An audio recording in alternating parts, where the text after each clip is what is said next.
Inside Auschwitz concentration camp, there were buildings that carried a strange and unsettling name: hospital blocks. To the outside world, the word hospital suggests treatment, recovery, and care. But inside the camp, these blocks often became something entirely different. For many prisoners, entering the hospital did not mean safety. It meant entering another layer of the camp system, a place shaped by overcrowding, exhaustion, disease, fear, and uncertainty. Some arrived hoping for medicine or rest after months of labor and starvation. Others were carried in barely conscious, too weak to stand, too sick to continue working. And for many, once the doors closed behind them, they would never leave again.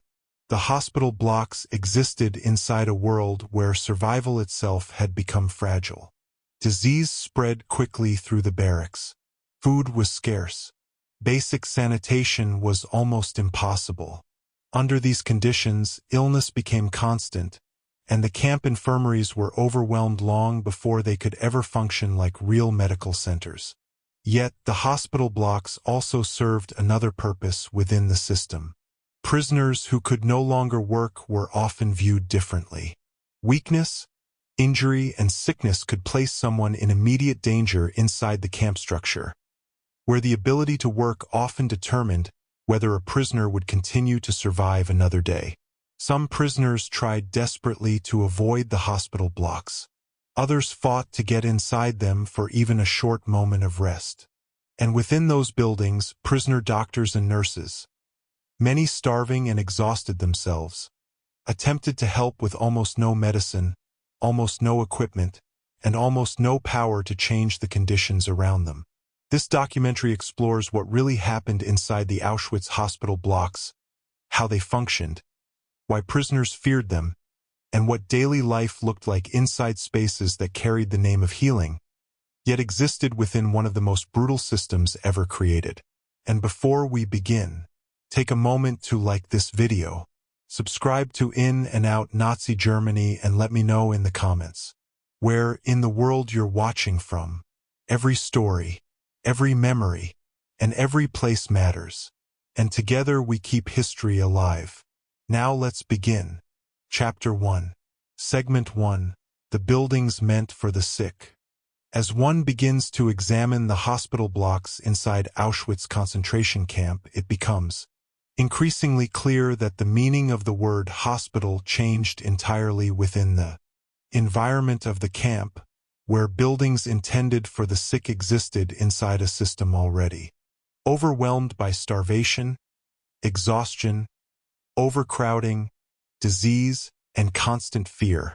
To understand these blocks, one must first understand the world surrounding them, because the hospital structures did not stand apart from the camp system.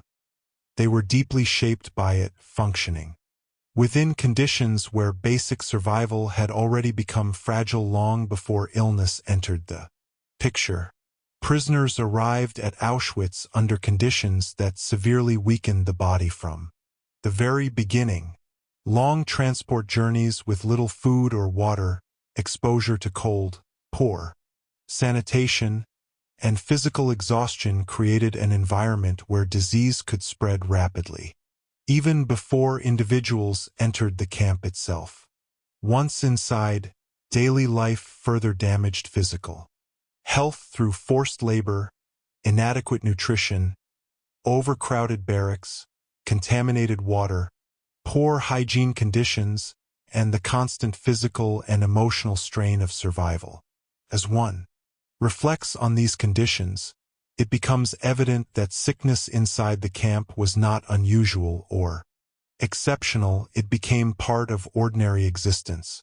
Fevers, infections, respiratory illnesses, injuries, malnutrition, and weakness affected enormous numbers of prisoners simultaneously, creating a situation where the demand for medical care far exceeded anything the camp infirmaries could realistically provide.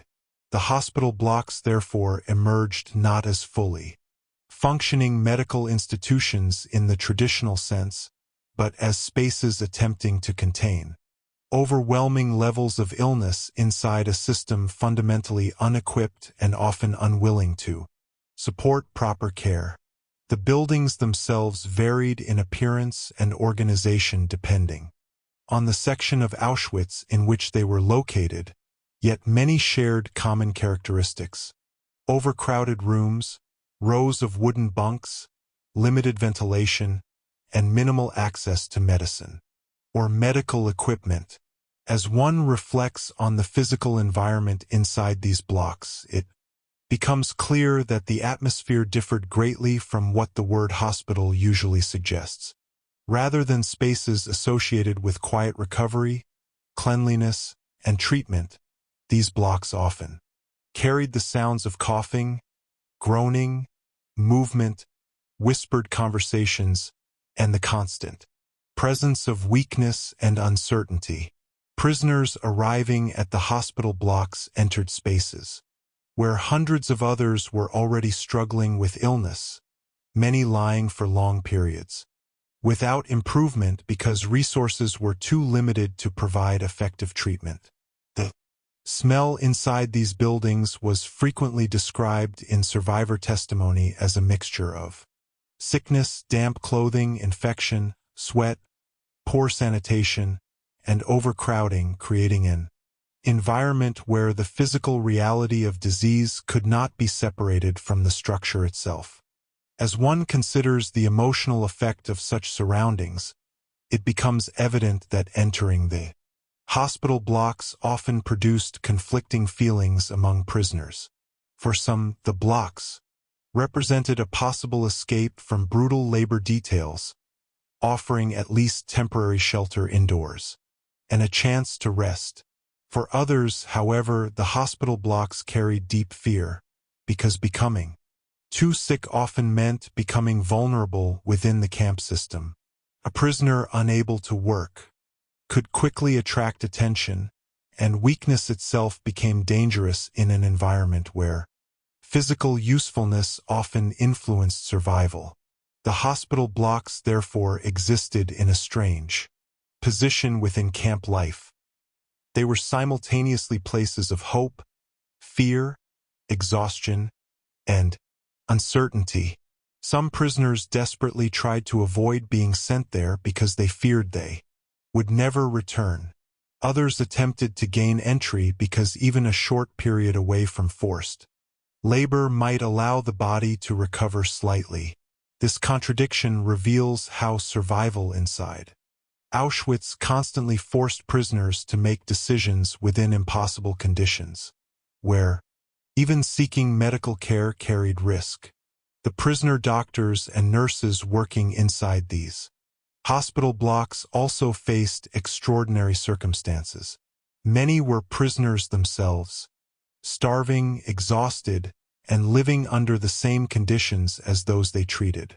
Yet despite the lack of medicine, equipment, proper nutrition, and sanitation, many attempted to provide whatever care they could, improvising treatments, sharing limited supplies, and trying to protect weaker prisoners whenever possible. As one reflects on their position, it becomes clear that medical work inside the camp existed within severe moral and physical constraints, where the desire to help constantly collided with the brutal limitations imposed by the camp system itself. The hospital blocks therefore became places where suffering, survival, fear, and fragile moments of humanity all existed together inside an environment fundamentally shaped by deprivation. As one continues to examine these hospital blocks more closely, it becomes increasingly clear that their existence reveals an important contradiction at the center of Auschwitz itself. Structures associated with healing operated inside a system where illness and weakness were often unavoidable consequences of daily camp life. This contradiction shaped not only the physical conditions inside the blocks, but also how prisoners understood them psychologically. In ordinary circumstances, a hospital represents separation from danger, a place where illness is treated and recovery becomes possible. Inside Auschwitz, however, the boundaries between danger and treatment were never clear. Prisoners entering the hospital blocks remained fully inside the camp system, still surrounded by guards, regulations, overcrowding, and the constant awareness that survival remained uncertain regardless of whether one was healthy or sick. As one reflects on this absence of separation, it becomes evident that the hospital blocks could never fully function as spaces of protection because the conditions producing illness continued to exist all around them. Disease spread rapidly through the camp partly because prisoners lived in close quarters with limited sanitation and weakened immune systems caused by starvation. Typhus outbreaks, respiratory infections, diarrhea, infected wounds, and extreme malnutrition affected large numbers of prisoners simultaneously, overwhelming the already limited capacity of the hospital barracks. As one considers the scale of these conditions, it becomes clear that the medical system inside the camp operated under constant pressure, where too many people required care while too few resources existed to provide it. The shortage of medicine was severe. Basic supplies such as bandages, disinfectants, pain relief, and proper medical instruments were often unavailable or extremely limited. Prisoner doctors and nurses therefore had to improvise constantly, using whatever materials they could obtain while trying to maintain some form of treatment under impossible circumstances. Many procedures that would normally require sterile environments took place in overcrowded rooms with little ability to prevent infection.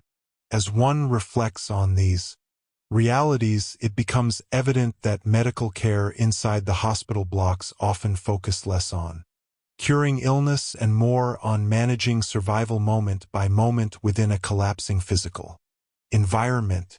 The physical appearance of prisoners inside these blocks also reflected the broader conditions of the camp.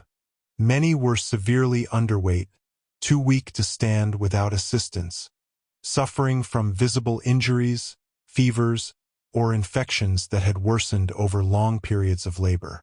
And malnutrition. Rows of bunks filled with exhausted bodies created an atmosphere where recovery itself seemed uncertain, because even those receiving rest still lacked adequate nutrition and proper medical support. As one considers how prisoners observed one another within these conditions, it becomes clear that the hospital blocks exposed individuals to constant reminders of physical decline, reinforcing awareness of how fragile survival had become. Yet despite these conditions, moments of solidarity still emerged. Prisoner doctors sometimes attempted to hide weaker individuals from inspections, knowing that appearing too ill could place someone in danger. Nurses shared food portions when possible.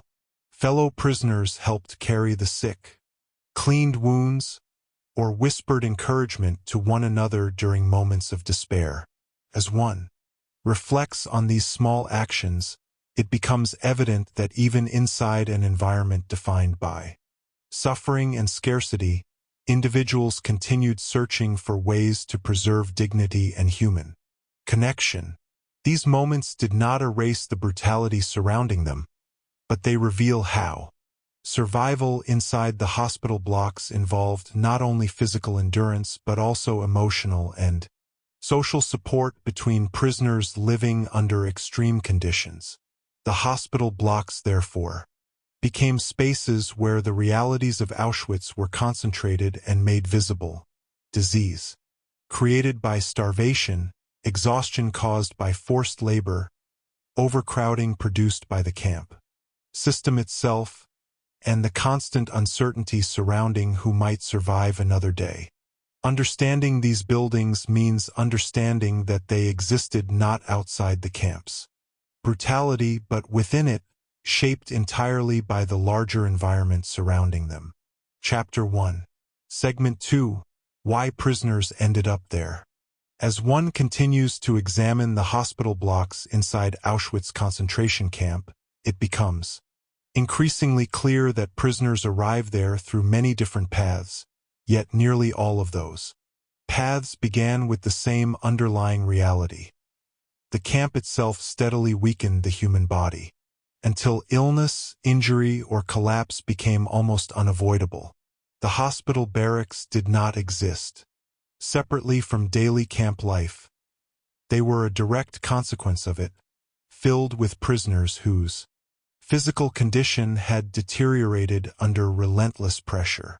To understand why so many prisoners ended up inside these blocks, one must first understand how daily existence inside Auschwitz systematically exhausted the body over time. Forced labor played a central role in this process. Prisoners were often assigned to physically demanding work details involving construction, transportation of heavy materials, digging, industrial labor, or long hours standing outdoors in extreme weather conditions. Many worked from early morning until late evening with little rest, insufficient clothing, and almost no protection against cold, rain, or heat. As one reflects on these labor conditions, it becomes evident that the body was pushed far beyond normal limits, while receiving almost none of the nourishment required to sustain such effort. Food rations inside the camp were grossly inadequate. Thin soup, small portions of bread, and limited additional supplies left most prisoners in a constant state of hunger and malnutrition. Over time, muscles weakened, immune systems deteriorated, wounds healed slowly or not at all, and ordinary illnesses became increasingly dangerous because the body no longer possessed the strength to recover properly. As one considers the cumulative effect of starvation combined with forced labor, it becomes clear that sickness inside the camp was not an isolated event affecting only a few individuals, but an expected outcome produced by the system itself. Many prisoners entered the hospital blocks after collapsing during labor or becoming too weak to continue standing for long periods. Others arrived carrying untreated injuries that had worsened over time, because there had been no opportunity to recover properly while continuing to work. Feet swollen from endless marching, infected cuts, broken bones that healed poorly, frostbite during winter months, and severe exhaustion became common reasons for hospitalization. Disease spread rapidly under these conditions. Overcrowded barracks filled with weakened prisoners created ideal circumstances for infections to move quickly through the camp population. Typhus outbreaks became particularly feared, along with dysentery, tuberculosis, pneumonia, and various respiratory illnesses that spread easily where sanitation was minimal and people lived pressed closely together. As one reflects on the speed with which disease could move through the camp, it becomes evident that even small illnesses could become life-threatening because prisoners lacked both proper nutrition and access to adequate treatment. The hospital blocks therefore filled not only with the severely injured, but also with countless individuals suffering from conditions that might have been manageable under ordinary circumstances yet became dangerous inside Auschwitz. Psychological exhaustion also contributed to physical collapse. Constant fear, grief, uncertainty, and emotional strain weakened prisoners mentally as well as physically. Many had witnessed violence, separation from family members, public punishments, and death on a regular basis. Sleep deprivation caused by overcrowded sleeping conditions and long labor hours further damaged mental and physical resilience. As one considers the connection between psychological stress and physical illness, it becomes clear that the hospital blocks reflected not just medical conditions but the total effect of camp life on the human body and mind. Some prisoners attempted to reach the hospital blocks intentionally because they hoped for temporary relief from labor. Even a short period indoors could mean avoiding brutal outdoor work details, especially during winter months. Yet seeking hospitalization also carried serious risk. Prisoners understood that appearing too weak or too ill could attract dangerous attention during inspections or selections. This created a painful contradiction where individuals sometimes tried to hide illness, while simultaneously longing for rest.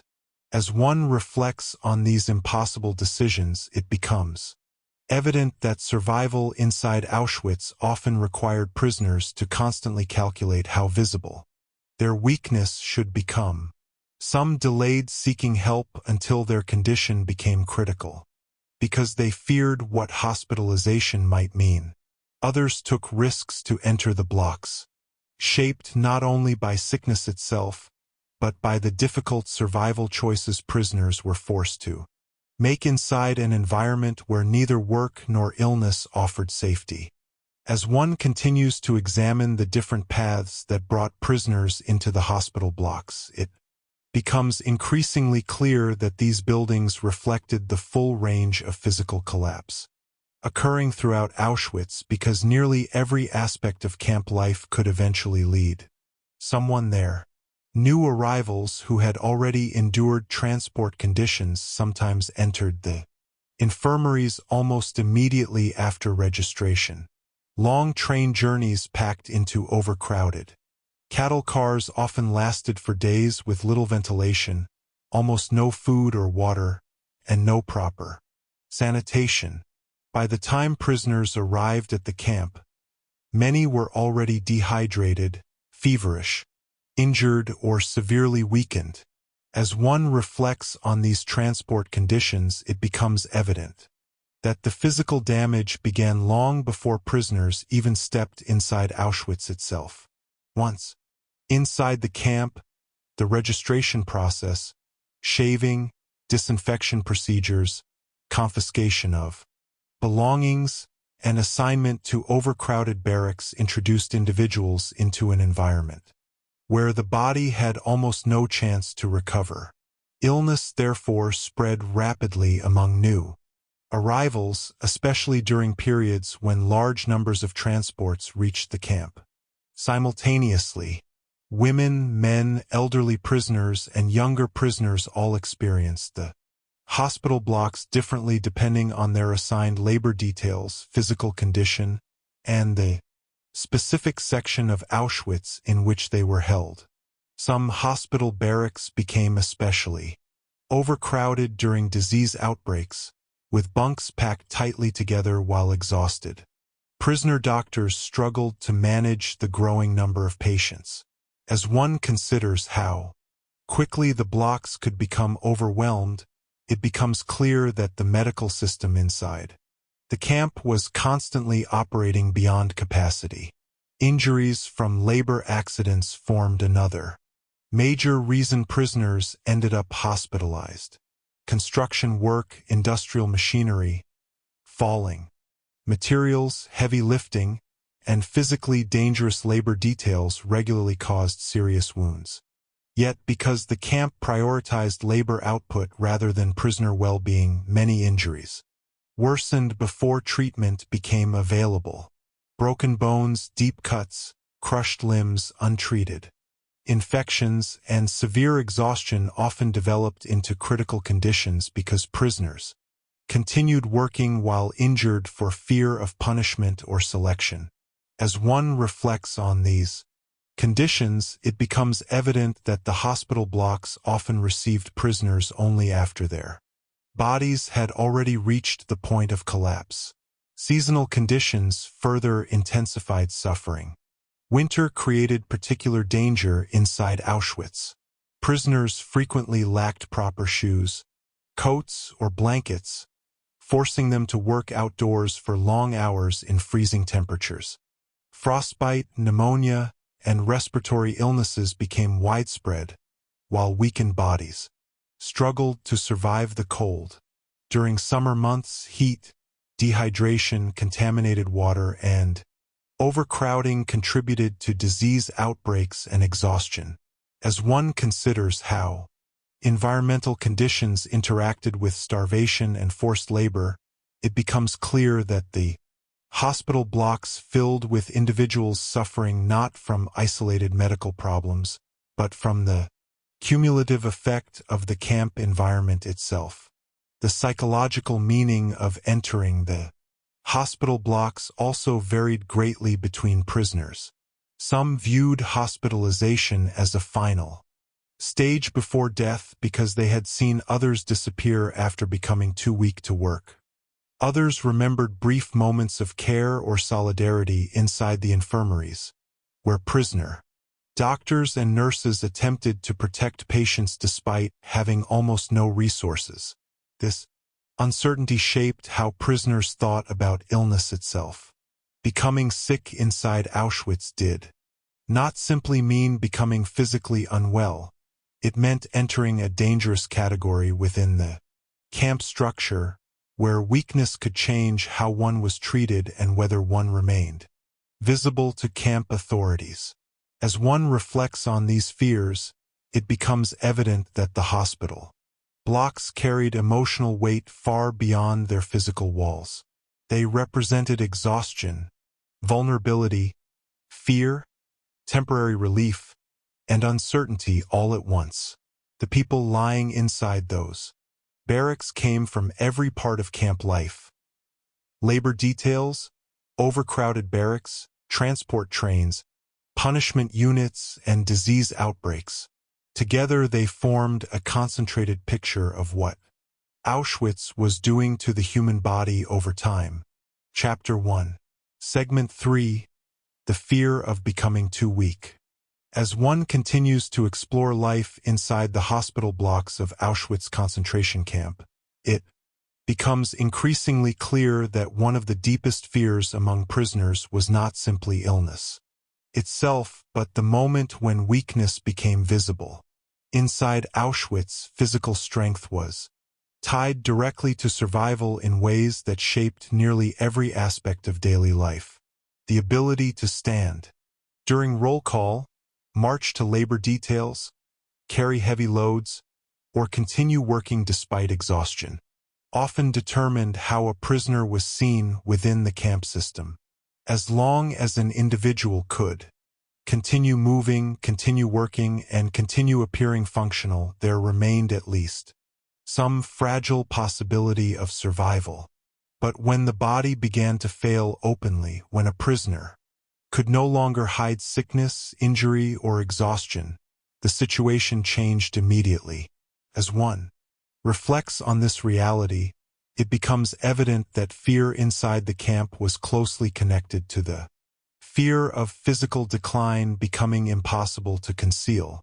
Many prisoners therefore lived in a constant struggle to appear stronger than they truly were. Individuals suffering from fever, infected wounds, severe hunger, or exhaustion often forced themselves to continue labor because collapsing publicly could bring dangerous consequences. The hospital blocks themselves became symbols of this contradiction. On one hand, they represented the possibility of rest, shelter from labor, and perhaps some small form of medical assistance. On the other hand, entering the hospital barracks meant acknowledging visible weakness inside a system where weakness carried enormous danger. As one considers how prisoners navigated these choices, it becomes clear that survival inside Auschwitz frequently depended not only on enduring physical suffering, but on carefully managing how that suffering appeared to others. Roll calls intensified this fear.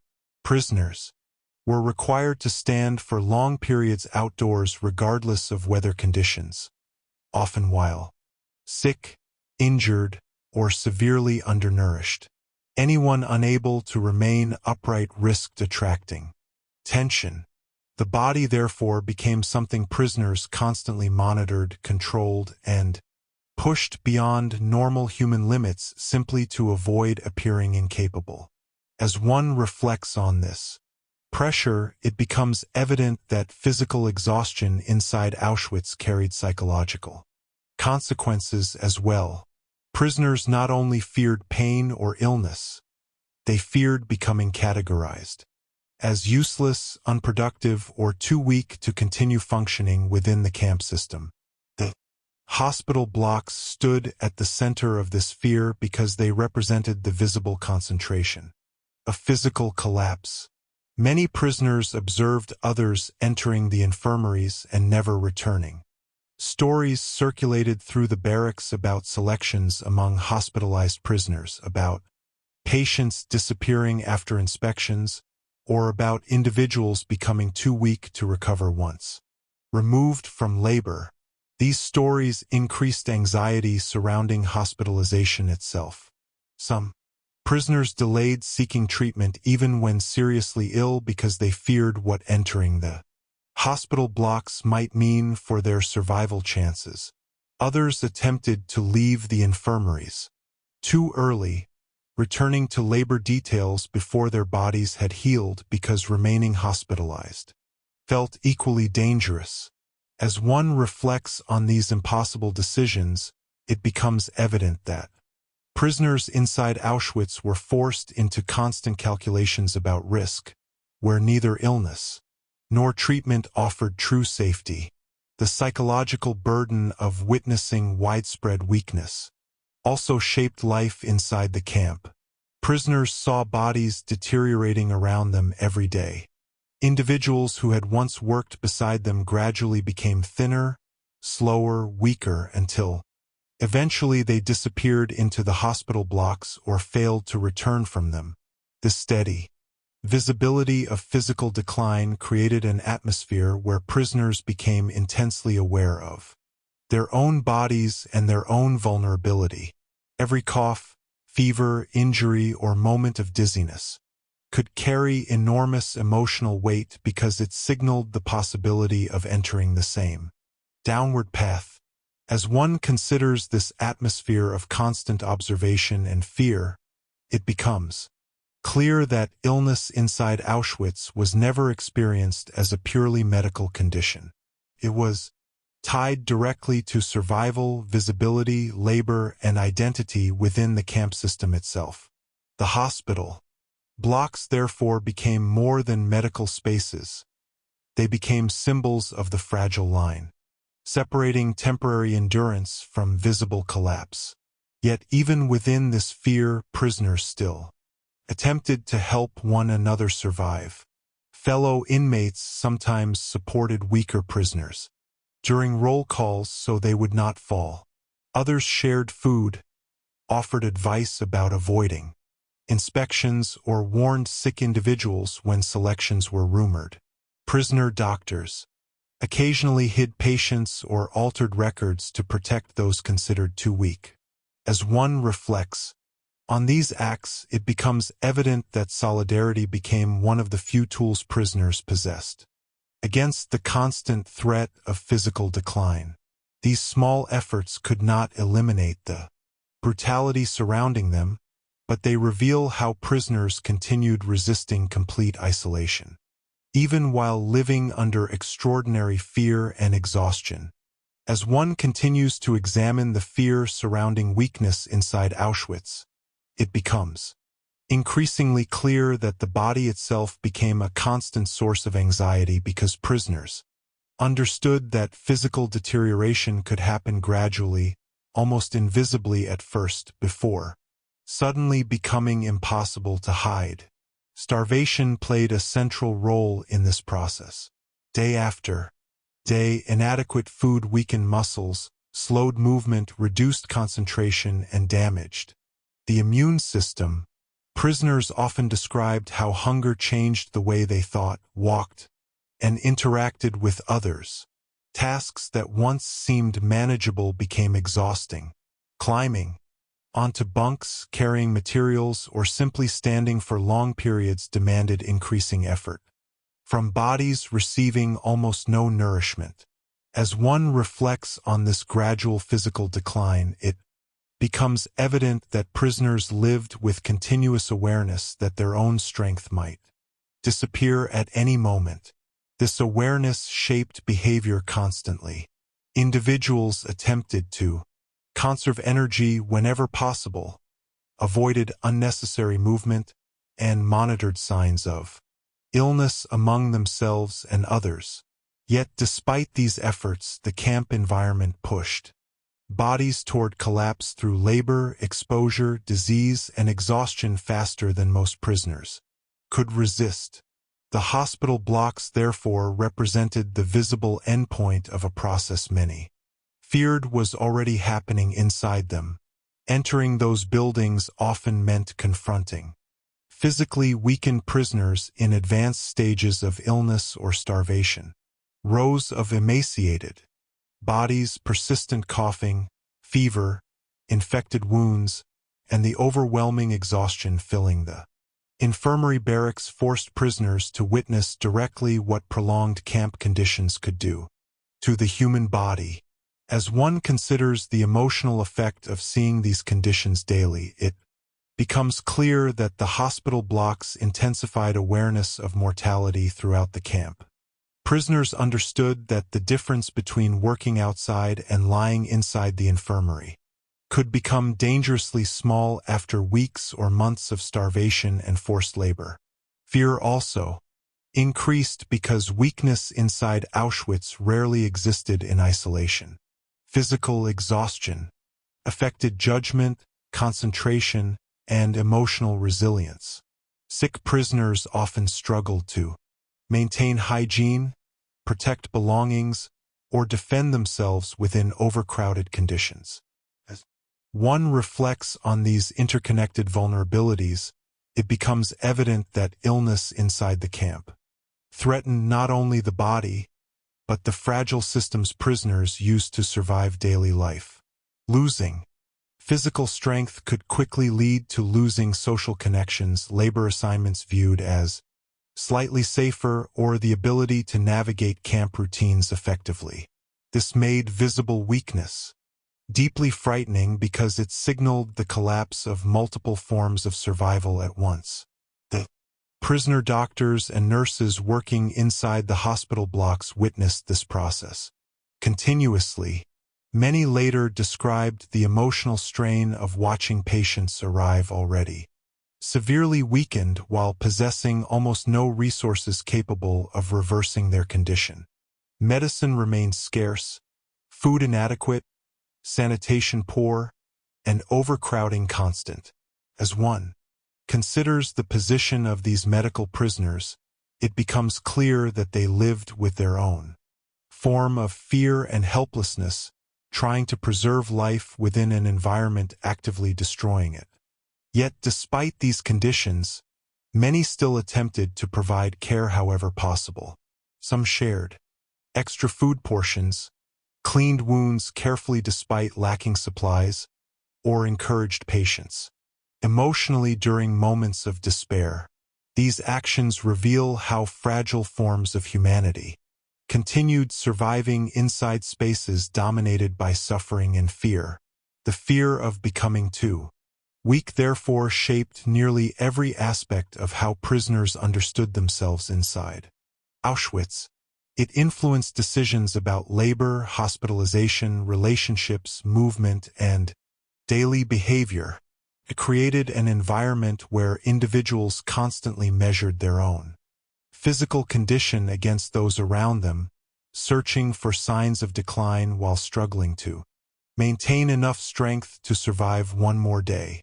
The hospital blocks stood at the center of this fear because they represented both the possibility of care and the terrifying visibility of physical collapse inside a system where weakness could become fatal. Chapter 2. Segment 1. Overcrowded Rooms of Sickness. As one moves deeper into understanding what daily life looked like inside the hospital blocks of Auschwitz concentration camp, it becomes increasingly clear that overcrowding shaped nearly every aspect of the infirmaries, influencing not only physical conditions but also the emotional atmosphere, the spread of disease, and the fragile chances of survival for those inside them. The Hospital barracks were never isolated spaces operating calmly away from the rest of the camp. Instead, they reflected the same pressures affecting Auschwitz as a whole. Too many prisoners, too few resources, constant exhaustion, and conditions that steadily weakened the human body. As one reflects on the reality of overcrowding inside these buildings, it becomes evident that the infirmaries often functioned under impossible circumstances from the moment prisoners entered them. Bunks designed for a limited number of patients frequently held far more people than intended. Wooden sleeping platforms became tightly packed with weak and feverish prisoners, lying side by side, often with barely enough room to turn or move comfortably. Some individuals shared narrow spaces with strangers coughing beside them throughout the night, while others lay on lower bunks surrounded by damp air, poor ventilation, and the constant smell of sickness. As one considers the physical arrangement of these rooms, it becomes clear that overcrowding transformed the hospital blocks into environments where illness became impossible to separate from daily existence itself. The sounds inside these barracks created an atmosphere many survivors later remembered vividly. Coughing echoed constantly through the rooms. Feverish. Prisoners groaned quietly in pain or delirium. Footsteps moved between bunks while exhausted. Prisoner nurses attempted to check patients despite limited supplies and overwhelming numbers. At night, whispers spread through the darkness as prisoners exchanged information, fears, or brief moments of comfort. As one reflects on these sounds, it becomes evident that the hospital blocks carried a sense of relentless physical suffering that surrounded everyone inside them.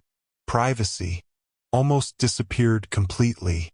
Weak bodies remained exposed before hundreds of others living under similar conditions, while basic medical treatment often occurred in overcrowded spaces. Lacking proper separation between patients, disease spread rapidly under these circumstances. Typhus, dysentery, tuberculosis, respiratory infections, and various contagious illnesses moved easily through rooms where malnourished prisoners slept closely together with limited sanitation and weakened immune systems.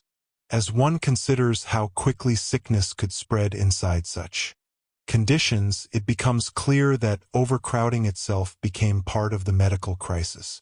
Even prisoners admitted with less serious conditions could become dangerously ill after exposure to contagious diseases within the infirmaries.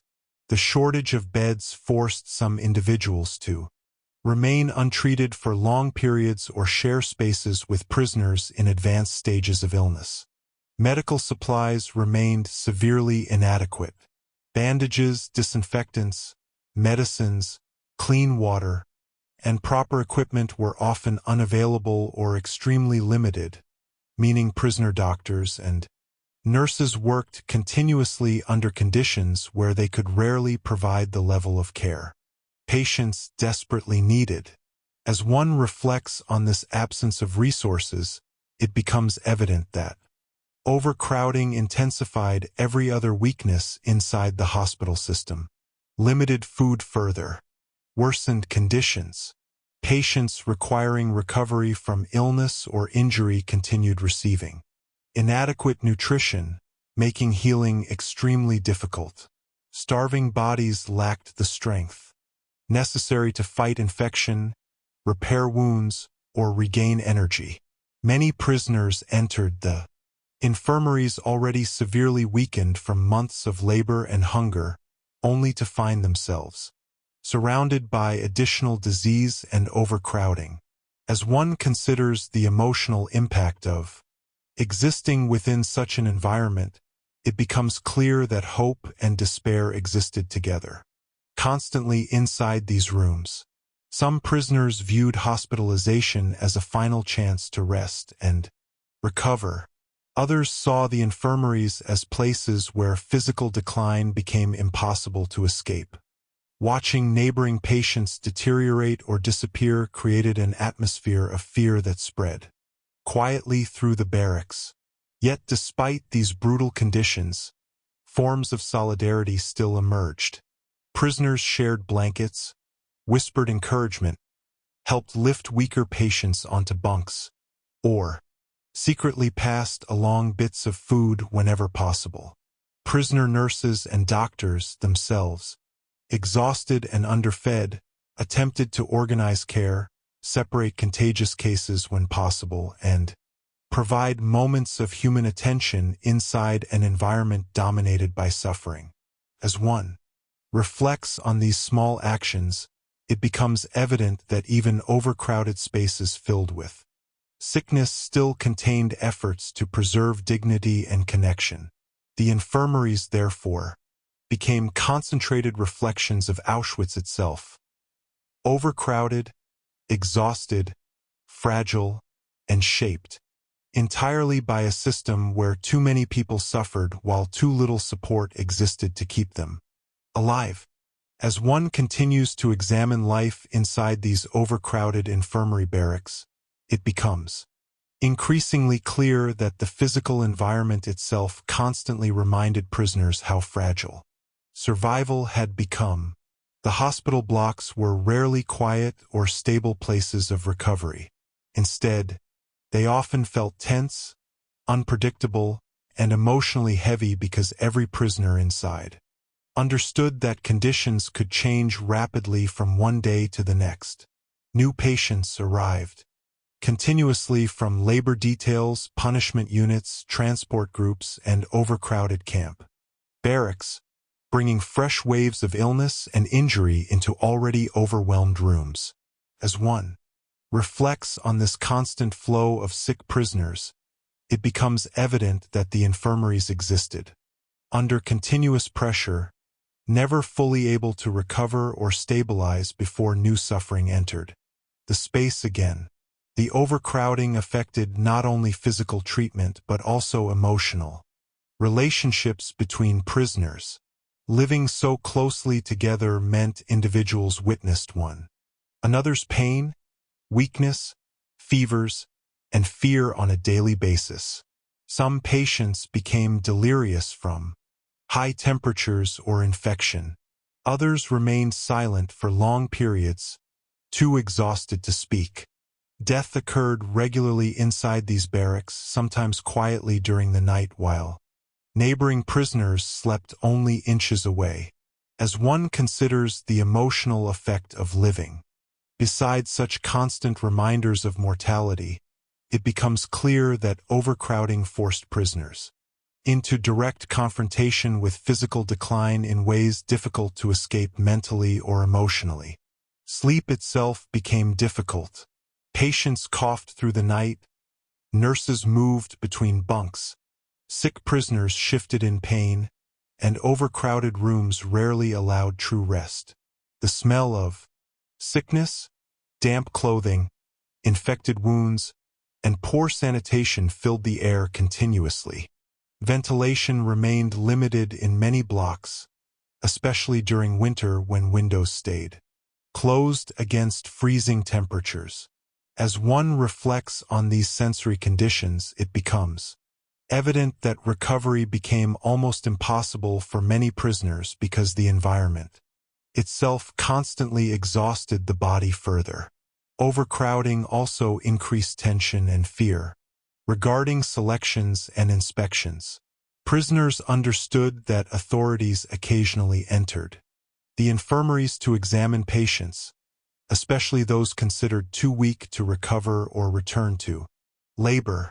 Rumors about upcoming inspections spread quickly through the blocks, producing anxiety among patients already struggling physically. Some prisoners attempted to sit upright or appear stronger during inspections despite severe illness because they feared being identified as incapable of work. Others were hidden temporarily by fellow prisoners or sympathetic medical staff whenever possible. As one considers these desperate efforts, it becomes clear that even inside the hospital blocks, Survival often depended on maintaining appearances despite overwhelming physical weakness. The prisoner medical staff lived under immense strain within these overcrowded conditions. Doctors, nurses, and assistants attempted to organize treatment, while lacking nearly every resource normally associated with medical care. Many had received formal medical training before imprisonment, yet now found themselves treating hundreds of starving patients with almost no medicine, inadequate sanitation, and overwhelming disease. As one reflects on the frustration and helplessness this must have created, it becomes evident that medical work inside Auschwitz demanded not only physical endurance, but emotional resilience as well. Despite these impossible circumstances, many prisoner doctors still attempted to preserve fragments of professional ethics and humanity. Some quietly prioritized the sickest patients for scarce supplies. Others offered emotional comfort, cleaned wounds carefully, or falsified records to protect weaker individuals from removal.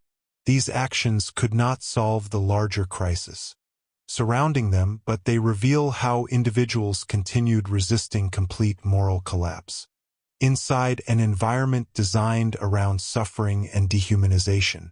The overcrowded infirmaries therefore became places where all contradictions of Auschwitz appeared at once. Treatment without proper medicine, rest without safety, survival beside death, and human solidarity inside overwhelming brutality. Chapter 2. Segment 2. The Prisoner Doctors and Nurses. As one continues to explore daily life inside the hospital blocks of Auschwitz concentration camp, it becomes increasingly clear that some of the most difficult and morally complex roles inside for the sick while living under the same brutal conditions as their patients. These individuals were not protected from the realities of camp life simply because they worked in the hospital barracks. They remained prisoners themselves, starving, exhausted, constantly vulnerable, and fully aware that their own survival was never guaranteed. Yet, despite these conditions, many still attempted to provide medical care, emotional support, and moments of humanity inside an environment where proper treatment had become almost impossible. To understand their role, one must first understand the impossible contradiction surrounding medical work inside Auschwitz. In ordinary circumstances, doctors and nurses operate within systems designed to preserve life through medicine, sanitation, nutrition, and stable working conditions. Inside Auschwitz, however, the very environment surrounding the infirmaries actively destroyed health on a massive scale. Starvation weakened immune systems. Forced labor exhausted the body. Overcrowding spread disease rapidly. Medical supplies remained scarce or non-existent. As one reflects on these conditions, it becomes evident that prisoner medical workers operated inside a system where illness was constantly being produced faster than it could ever be treated. Many of the prisoner doctors had received formal medical training before imprisonment. Some had once worked in respected hospitals, universities, or private clinics across Europe before being deported into the camp system. Nurses and assistants similarly came from ordinary civilian lives now completely destroyed by war and imprisonment. Inside Auschwitz, however, their professional identities became deeply altered by the surrounding conditions. They no longer possessed the equipment, medicine, authority, or stability normally associated with medical practice.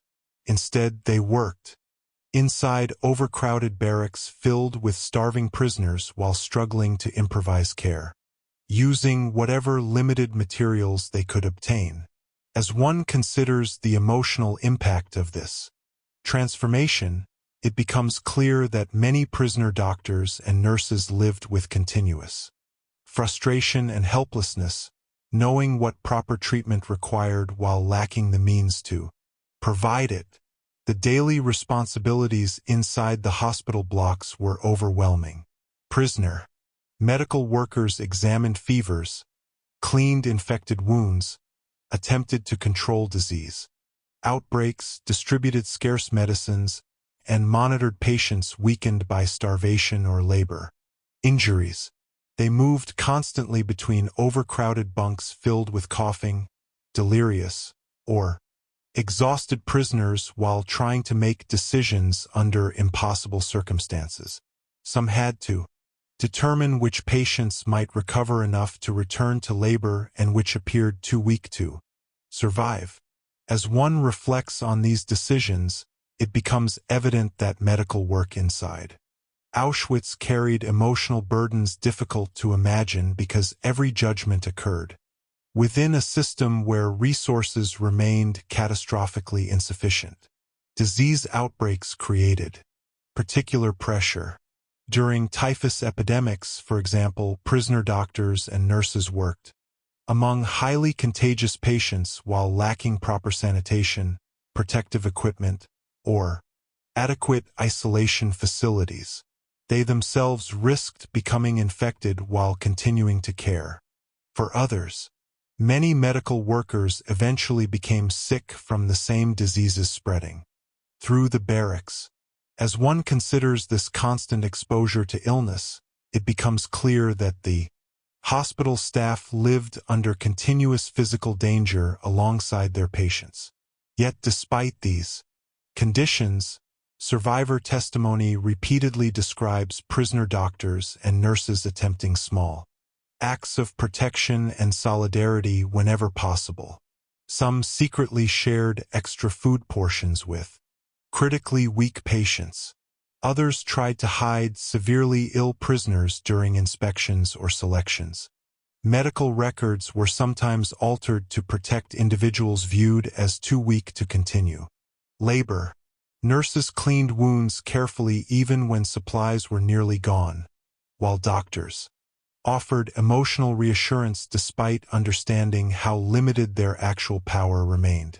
As one reflects on these acts, it becomes evident that medical care inside Auschwitz often became less about curing disease and more about preserving fragments of dignity and humanity within overwhelming suffering. The hospital blocks therefore reveal not only the brutality of camp conditions, but also the extraordinary emotional and moral strain placed upon prisoner medical workers forced to operate inside a collapsing system of care. As one continues to examine the experiences of prisoner doctors and nurses inside the Auschwitz infirmaries, it becomes increasingly clear that their position inside the camp placed them in a uniquely difficult psychological situation because they existed between two worlds. Simultaneously, on one side stood the suffering prisoners needing treatment, many arriving severely ill, injured, or close to physical collapse. On the other side stood the larger camp system, controlling the hospital blocks through fear, surveillance, shortages, and constant pressure. Prisoner medical workers therefore operated within narrow boundaries where even small efforts to help others could involve serious personal risk. As one reflects on this position, it becomes evident that survival for medical prisoners involved not only physical endurance but continuous moral negotiation inside an environment where ordinary ethical choices had become painfully complicated. The lack of medicine remained one of the greatest obstacles facing hospital staff. Doctors trained to rely on surgery, antibiotics, sanitation, and structured treatment plans instead found themselves improvising with almost nothing. Bandages were reused repeatedly. Clean water was limited. Instruments were inadequate or unavailable. Patients requiring proper nutrition for recovery remained starving. As one considers how impossible effective medical treatment became under such conditions, it becomes clear that many prisoner doctors witnessed preventable suffering and death daily while lacking the tools necessary to stop it. This helplessness created emotional exhaustion alongside physical exhaustion. Many medical workers later described feelings of frustration, guilt, and despair because they could do so little for so many patients. Yet, despite these overwhelming limitations, they still continued working because even small actions, cleaning a wound, lowering a fever slightly, offering comfort, could matter enormously to prisoners living inside constant fear and pain. Relationships between patients and medical staff often became deeply important emotionally. Prisoners entering the infirmaries frequently arrived terrified, uncertain whether hospitalization meant recovery or danger. In this atmosphere, even brief kindness from a nurse or doctor could provide emotional relief. A whispered reassurance, an extra blanket, assistance sitting upright, or a few additional minutes of attention could help restore a small sense of human dignity inside conditions designed to destroy it. As one reflects on these interactions, it becomes evident that the prisoner medical staff provided not only physical care, when possible, but also emotional recognition to individuals who had been systematically reduced to numbers and labor units within the camp structure. At the same time, the pressure surrounding selections and inspections constantly shaped medical work inside the infirmaries. Prisoner doctors sometimes faced impossible choices regarding which patients might realistically survive and which appeared too weak to recover. During inspections, authorities could remove prisoners considered permanently unfit for labor. This created terrifying uncertainty inside the hospital blocks because patients understood that their physical condition might determine their fate. As one considers the emotional burden placed upon medical workers under these circumstances, it becomes clear that they often attempted to protect patients however possible, encouraging them to stand during inspections, hiding severe symptoms temporarily, or rearranging patients within the barracks to avoid attention. These acts carried risk, yet many still attempted them because preserving life, even briefly, became an act of resistance against the surrounding system. The medical workers themselves also suffered physically. Long hours inside overcrowded disease-filled barracks, combined with starvation and exhaustion, steadily weakened their own bodies. Some collapsed from illness while continuing to work. Others died from diseases contracted inside the infirmaries. Yet even under these conditions, many continued trying to maintain fragments of professional identity and ethical responsibility. As one reflects on this persistence, it becomes evident that the prisoner doctors and nurses represented one of the clearest examples of humanity struggling to survive within Auschwitz itself. They could not transform the larger system surrounding them, nor could they provide the level of care patients truly needed. But through countless small actions carried out inside overcrowded rooms of sickness and fear, they attempted to preserve life, dignity, and compassion within an environment designed around suffering and dehumanization. Chapter 2. Segment 3. Nights inside the hospital barracks.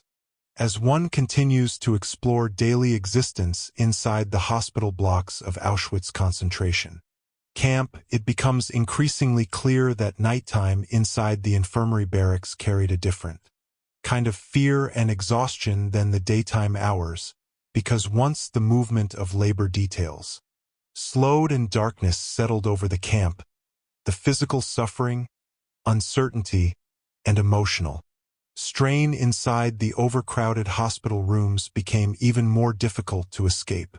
During the day, prisoners inside the infirmaries still witnessed constant activity, nurses moving between Bunks, patients arriving from labor details, inspections, whispered conversations, and the endless effort to manage overcrowding and disease. But at night, when external movement faded and the cold silence of the camp grew heavier, prisoners were left face to face with their own pain, weakness, and fear in ways impossible to ignore. As one reflects on the atmosphere inside these barracks after dark, it becomes evident that nighttime transformed the infirmaries into spaces where physical suffering became more visible and emotionally intense. The overcrowded rooms rarely became truly quiet. Coughing echoed continuously from every direction as respiratory illnesses spread through weakened bodies lying close together on wooden bunks. Feverish prisoners moaned softly in delirium or shifted restlessly in pain while others lay awake staring into darkness, unable to sleep because of hunger, fear, infection, or cold. Some prisoners whispered to one another late into the night, exchanging rumors about selections, discussing missing friends, or quietly speaking about life before imprisonment in an attempt to mentally escape the camp surroundings for a few moments. As one considers these nighttime conversations, it becomes clear that darkness sometimes created brief spaces where prisoners allowed themselves to speak more openly about fear and memory, even while surrounded by sickness and uncertainty. Sleep itself became extremely difficult inside the infirmaries. Overcrowding forced prisoners to lie pressed closely together, often sharing narrow bunks with strangers suffering from contagious diseases or severe injuries. Blankets remained insufficient, particularly during winter months when freezing temperatures entered through poorly insulated barracks. Many prisoners shivered through the night while weakened by starvation and fever. As one reflects on the physical discomfort filling these rooms after dark, it becomes evident that the body rarely experienced genuine rest inside Auschwitz. Even patients admitted for recovery remained trapped inside conditions constantly preventing recovery from truly occurring. The smell inside the barracks intensified at night as poor ventilation, overcrowding, sweat, sickness, infected wounds, and inadequate sanitation mixed together within enclosed spaces. For many prisoners, these sensory conditions became inseparable from the emotional memory of the infirmaries themselves. Fear also intensified during nighttime because prisoners understood how quickly conditions could change before morning arrived. Some individuals entered the evening, weak but still conscious, only to deteriorate severely during the night from fever, infection, or exhaustion. Death occurred regularly inside the infirmaries, often quietly while neighboring prisoners remained awake nearby. As one reflects on the emotional effect of sleeping beside dying prisoners, it becomes evident that nighttime forced inmates into constant awareness of mortality. The darkness removed distractions and exposed the fragility of survival with painful clarity. Prisoners frequently awoke to discover empty spaces beside them where someone had died during the night and already been removed by morning. This repeated experience created a heavy, emotional atmosphere throughout the hospital blocks because every prisoner understood how narrow the distance between illness and death had become. Yet despite these brutal realities, nighttime also revealed moments of solidarity difficult to see during the chaos of daytime hours. Prisoners quietly adjusted blankets around weaker patients, helped delirious individuals drink water, whispered reassurance to terrified newcomers, or shared small fragments of bread saved from earlier meals. Prisoner nurses continued moving carefully between bunks long after official duties ended, checking fevers, cleaning wounds when possible, and trying to calm frightened patients. As one reflects on these small acts, it becomes evident that even during the darkest hours, inside the infirmary barracks, prisoners continued searching for ways to protect one another. Emotionally and physically, these gestures did not remove the suffering surrounding them, but they reveal how human connection persisted even within spaces dominated by sickness, overcrowding, and fear. The nights inside the hospital blocks therefore became concentrated. Expressions of Auschwitz itself. Exhaustion without rest, illness without proper treatment, fear without certainty, and fragile acts of humanity surviving inside overwhelming darkness. As one continues to examine what nighttime meant inside the Auschwitz infirmaries, it becomes increasingly clear that darkness changed not only the physical atmosphere of the hospital blocks, but also the psychological experience of imprisonment itself, because nighttime stripped away many of the distractions created by daily camp routines and forced prisoners into direct confrontation with their own thoughts, memories, and fears. During labor hours, survival often depended on focusing entirely on immediate physical tasks. Marching, lifting, carrying, standing, or simply enduring the next hour. Inside the infirmaries at night, however, weakened prisoners lay awake for long periods with little ability to escape mentally from the reality surrounding them. As one reflects on this emotional isolation, it becomes evident that nighttime inside the hospital barracks carried a unique psychological weight. Many prisoners thought constantly about whether they would survive until morning. Fevers intensified during the night, infections worsened, and weakened bodies often struggled against cold temperatures and starvation after exhausting days. Some prisoners became terrified of falling asleep because they feared not waking again. Others feared remaining awake because silence allowed anxiety and despair to grow stronger. As one considers these emotional conditions, it becomes clear that nighttime transformed the infirmaries into places where psychological exhaustion became as overwhelming as physical illness. Memories from life before Auschwitz also emerged more strongly after dark. Prisoners lying on crowded bunks often remembered families, homes, ordinary routines, meals, or conversations from the world that had existed before imprisonment.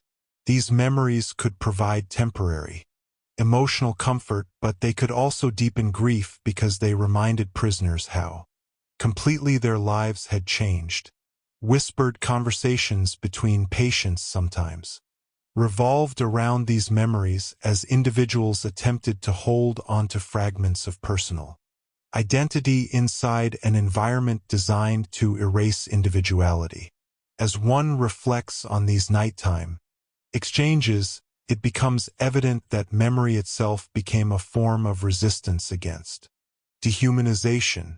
Speaking about names, families, professions, or ordinary experiences allowed prisoners to momentarily reclaim identities beyond sickness and imprisonment. Fear surrounding inspections and selections also lingered heavily during nighttime hours. Rumors spread constantly through the infirmaries about possible morning examinations or removals of weak prisoners. Patients too ill to stand properly worried endlessly about how they would appear the next day. Some attempted to prepare mentally or physically during the night, forcing themselves to sit upright despite pain or practicing standing briefly beside their bunks to avoid collapse during inspections. As one considers these desperate efforts, it becomes clear that even inside spaces supposedly associated with treatment, survival remained tied to performance, visibility, and fear. The prisoner medical staff experienced nighttime differently but no less intensely. Doctors and nurses frequently remained awake long after official duties ended because overcrowding and illness required constant attention. Feverish patients needed monitoring, contagious outbreaks demanded management, and dying prisoners required care despite the absence of medicine capable of truly saving them. Many medical workers later described nights filled with exhaustion, helplessness, and emotional strain as they moved through dark, overcrowded rooms listening to coughing, delirium, and quiet suffering continuing hour after hour. As one reflects on their experiences, it becomes evident that nighttime exposed the full limits of what the infirmaries could provide.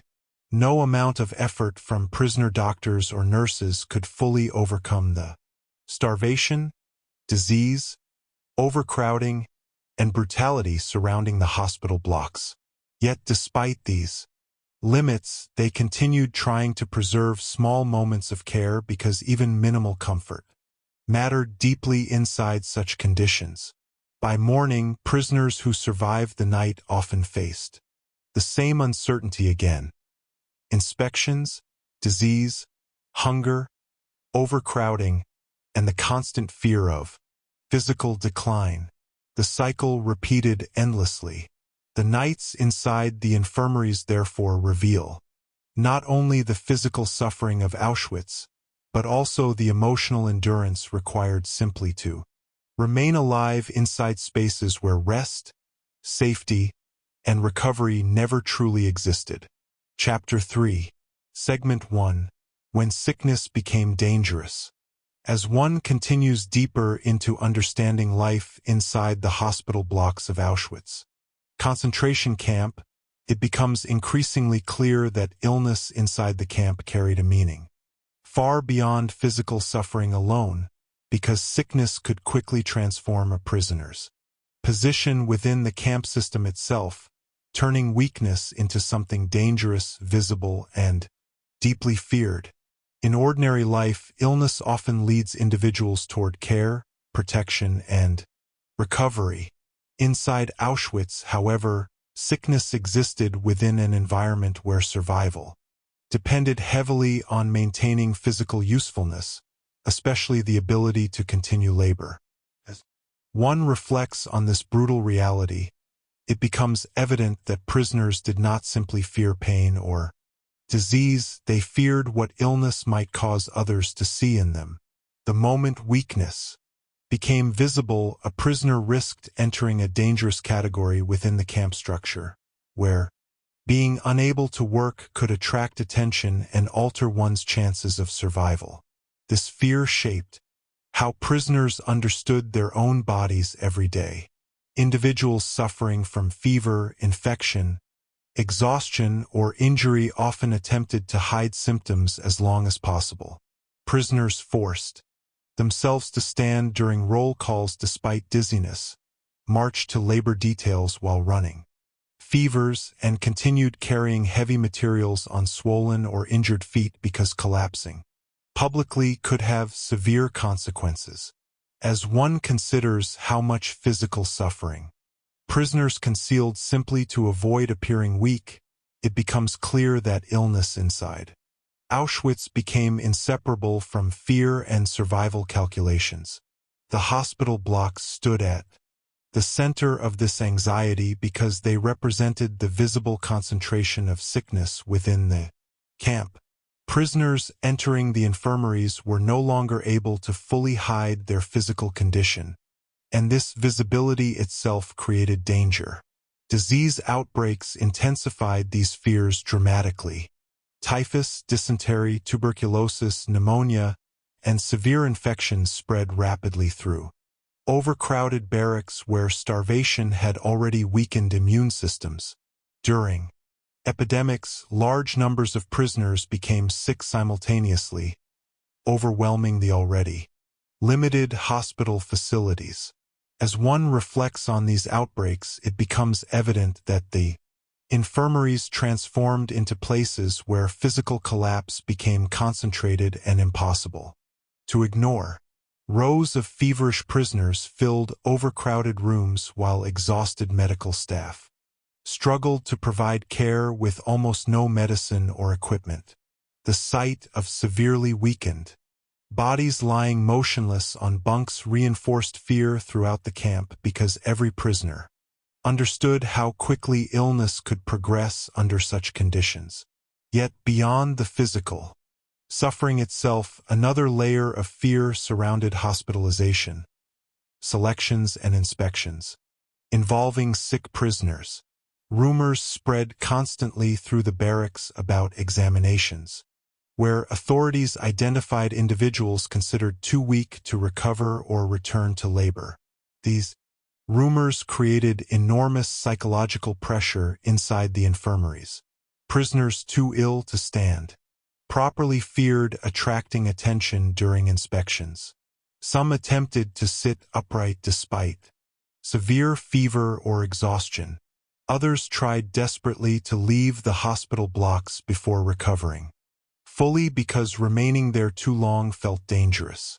As one reflects on these behaviors, it becomes evident that sickness inside Auschwitz created a terrifying contradiction. Prisoners needed rest and treatment to survive, yet seeking that treatment could itself increase fear and vulnerability. The prisoner doctors and nurses working inside the infirmaries witnessed this fear. Constantly, many patients arrived not only physically ill, but emotionally terrified of what hospitalization might mean. Medical workers therefore attempted to reassure patients while simultaneously operating within an environment where their own power remained extremely limited. Some prisoner doctors quietly hid weak patients during inspections whenever possible. Others falsified records or encouraged patients to stand briefly during examinations to avoid attracting attention. As one considers these efforts, it becomes clear that medical care inside Auschwitz often involved protecting patients not only from disease, but from the larger camp systems surrounding the infirmaries. The emotional atmosphere inside the hospital blocks reflected this constant tension. Fear spread quietly through whispered conversations about selections, missing prisoners, or recent inspections. Patients monitored one another's physical condition carefully, aware that rapid decline could happen to anyone under the combined effects of starvation, disease, and exhaustion. As one reflects on this atmosphere, it becomes evident that illness inside Auschwitz carried psychological consequences reaching far beyond physical symptoms alone. Sickness threatened identity, visibility, usefulness, and survival simultaneously. The hospital blocks, therefore, became places where prisoners confronted not only disease itself, but the terrifying reality that weakness could alter how the entire camp system responded to them. As one continues to examine why sickness became so dangerous inside Auschwitz, it becomes increasingly clear that the camp environment transformed ordinary medical conditions into life-threatening crises through the combination of starvation, overcrowding, exposure, and constant physical exhaustion. Illnesses that might have been treatable under normal circumstances often became deadly because prisoners lacked the basic conditions necessary for recovery. A simple infection could spread rapidly through a malnourished body. Respiratory illnesses worsened in freezing barracks filled with damp air and poor ventilation. Minor injuries became dangerously infected because prisoners continued labor without proper treatment or rest. As one reflects on these realities, it becomes evident that disease inside Auschwitz cannot be understood separately from the larger environment producing it. The camp itself steadily weakened prisoners until even small illnesses carried enormous danger. Hunger played a central role in this process. Starving bodies lacked the strength to resist disease or heal from injury. Prisoners suffering from severe malnutrition often developed swelling, weakness, dizziness, and immune system collapse that left them vulnerable to almost every infection spreading through the camp. As one considers how deeply starvation shaped physical health, it becomes clear that the hospital blocks filled not simply because disease entered the camp, but because the camp conditions systematically destroyed the body's ability to survive illness. Patients admitted to the infirmaries frequently arrived already exhausted beyond normal medical recovery. Yet even inside the hospital blocks, food remained inadequate. Prisoners attempting to recover from fever, surgery, infection, or injury still received extremely limited nutrition, making improvement painfully slow or impossible. This created an atmosphere where many patients lingered between sickness and recovery for long periods while their physical condition remained dangerously unstable. The fear surrounding inspections and selections intensified further during periods when hospital overcrowding increased. Large numbers of sick prisoners meant more visible weakness concentrated inside the infirmaries, and this visibility produced constant anxiety among patients. Rumors about upcoming inspections spread rapidly through the blocks. Prisoners exchanged whispered information late at night about who had disappeared after recent examinations or which barracks might be inspected next. As one reflects on the psychological impact of these rumors, it becomes evident that fear itself became part of the hospital environment. Patients already weakened physically now carried additional emotional strain while trying to appear stronger than they truly were. Some forced themselves to stand during inspections despite severe illness. Others hid symptoms or begged fellow prisoners for support simply to remain upright briefly. The prisoner medical staff lived under intense pressure during these moments as well. Doctors and nurses often knew which patients were critically weak, yet they also understood the dangers associated with visible incapacity. Some attempted to move patients between bunks or hide severe cases temporarily. Whenever possible, these efforts reveal how medical work inside Auschwitz became deeply connected to protecting patients from the surrounding system rather than simply treating disease. As one reflects on these actions, it becomes evident that prisoner doctors and nurses constantly balanced impossible responsibilities, caring for the sick while navigating fear, shortages, inspections, and overwhelming illness. The emotional burden on patients inside the infirmaries grew heavier as they watched neighboring prisoners deteriorate or disappear. Seeing familiar faces vanish after inspections reinforced awareness that illness could rapidly alter one's fate inside the camp.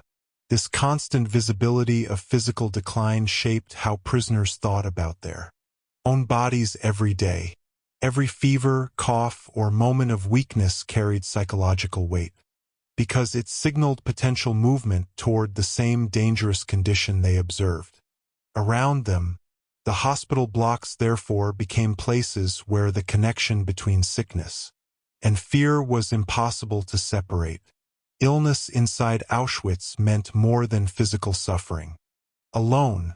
It meant entering a fragile and dangerous position within a system where weakness itself could become life-threatening. Chapter 3. Segment 2.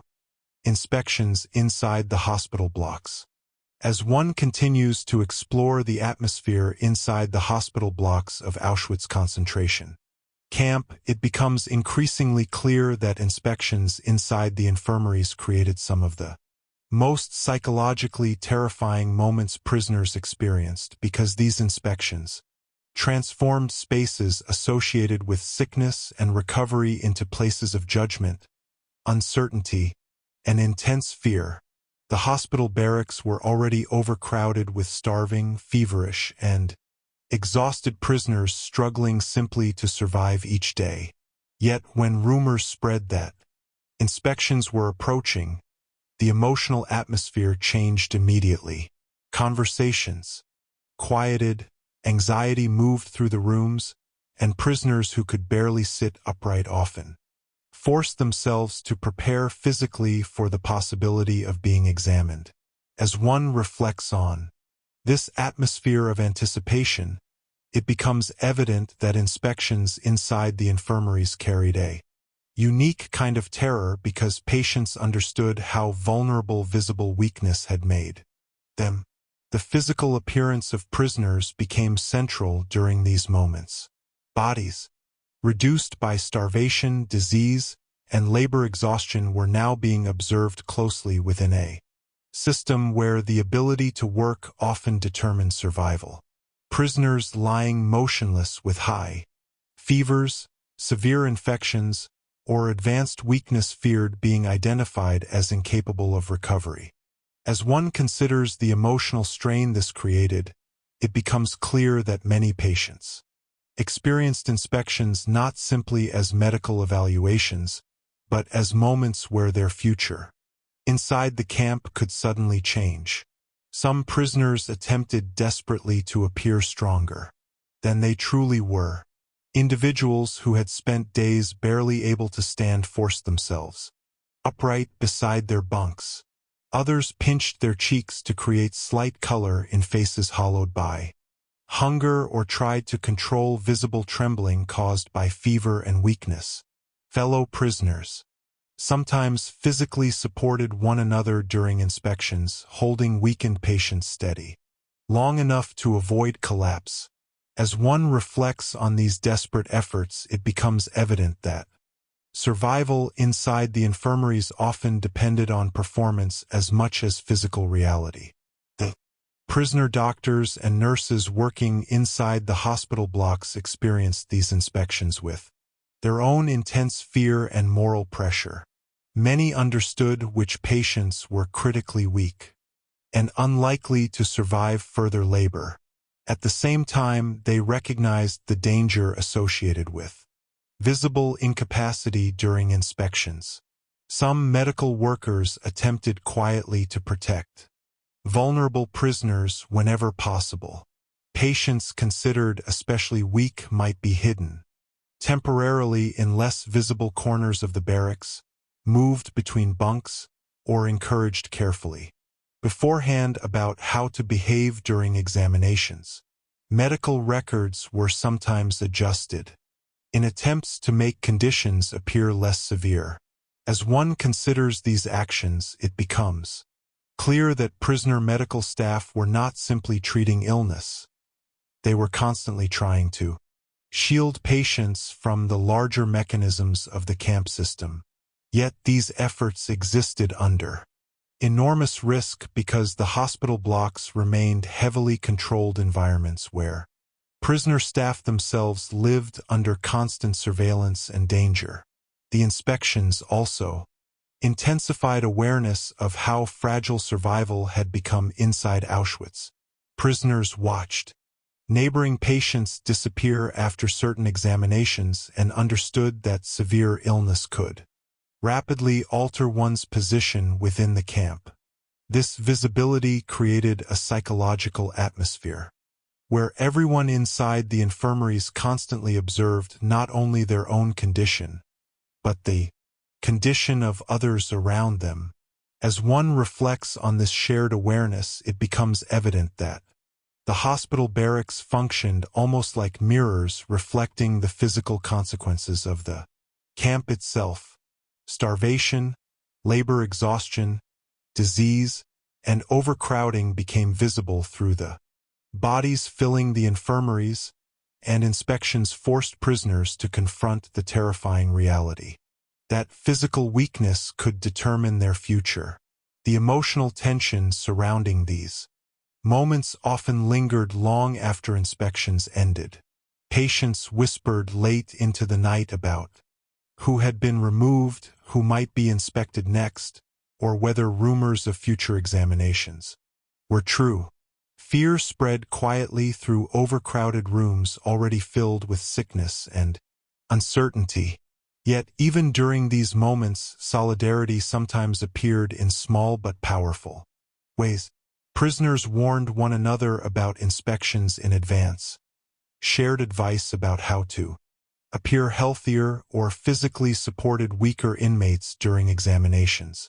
These acts reveal how individuals continued trying to preserve one another inside conditions designed to isolate and weaken them.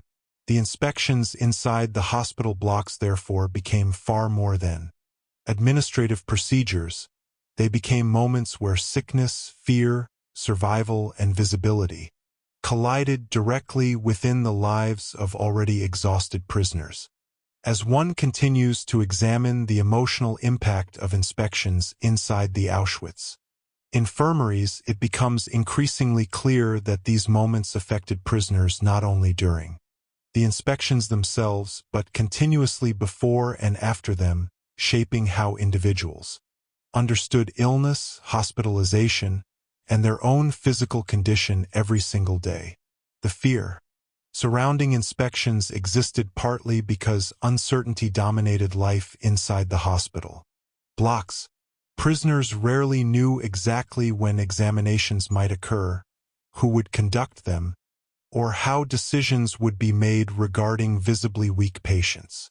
Rumors therefore spread constantly through the barracks, often intensifying anxiety long before any inspection actually happened.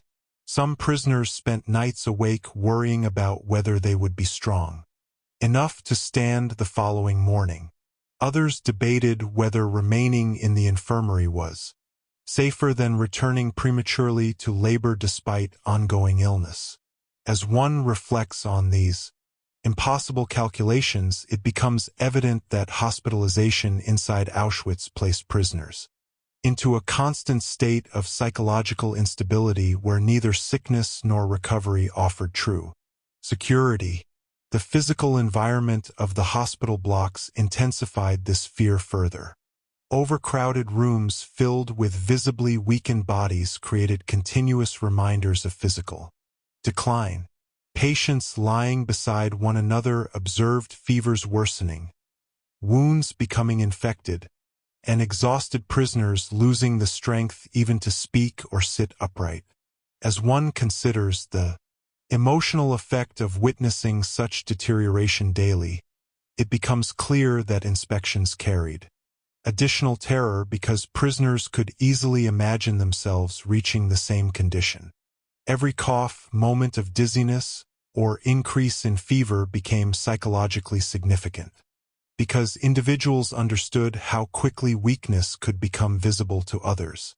The body itself became something prisoners constantly monitored with fear and suspicion. Prisoner doctors and nurses occupied an especially painful position during these inspections because they often understood both the medical reality of patients' conditions and the dangers associated with visible incapacity. Many medical workers attempted quietly to balance survival against medical truth. Prisoner who genuinely required continued hospitalization might also face danger if judged incapable of returning to labor. This created situations where doctors and nurses sometimes encouraged patients to appear stronger temporarily even while knowing the individual remained seriously ill. As one reflects on these moral contradictions, it becomes evident that medical ethics inside Auschwitz existed under extraordinary distortion because preserving life sometimes required concealing weakness rather than openly acknowledging it. The emotional burden carried by medical staff therefore extended beyond physical exhaustion and lack of resources into continuous psychological conflict about how best to protect patients within a brutal system. For patients themselves, inspections often shattered any remaining sense that the infirmaries represented safe spaces separated from the larger camp environment.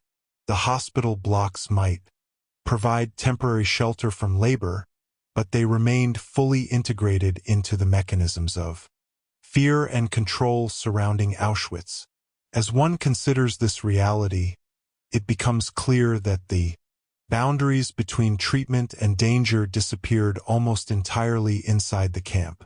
Prisoner lying in a hospital bunk remained subject to the same uncertainty, surveillance, and vulnerability, affecting every other part of camp life.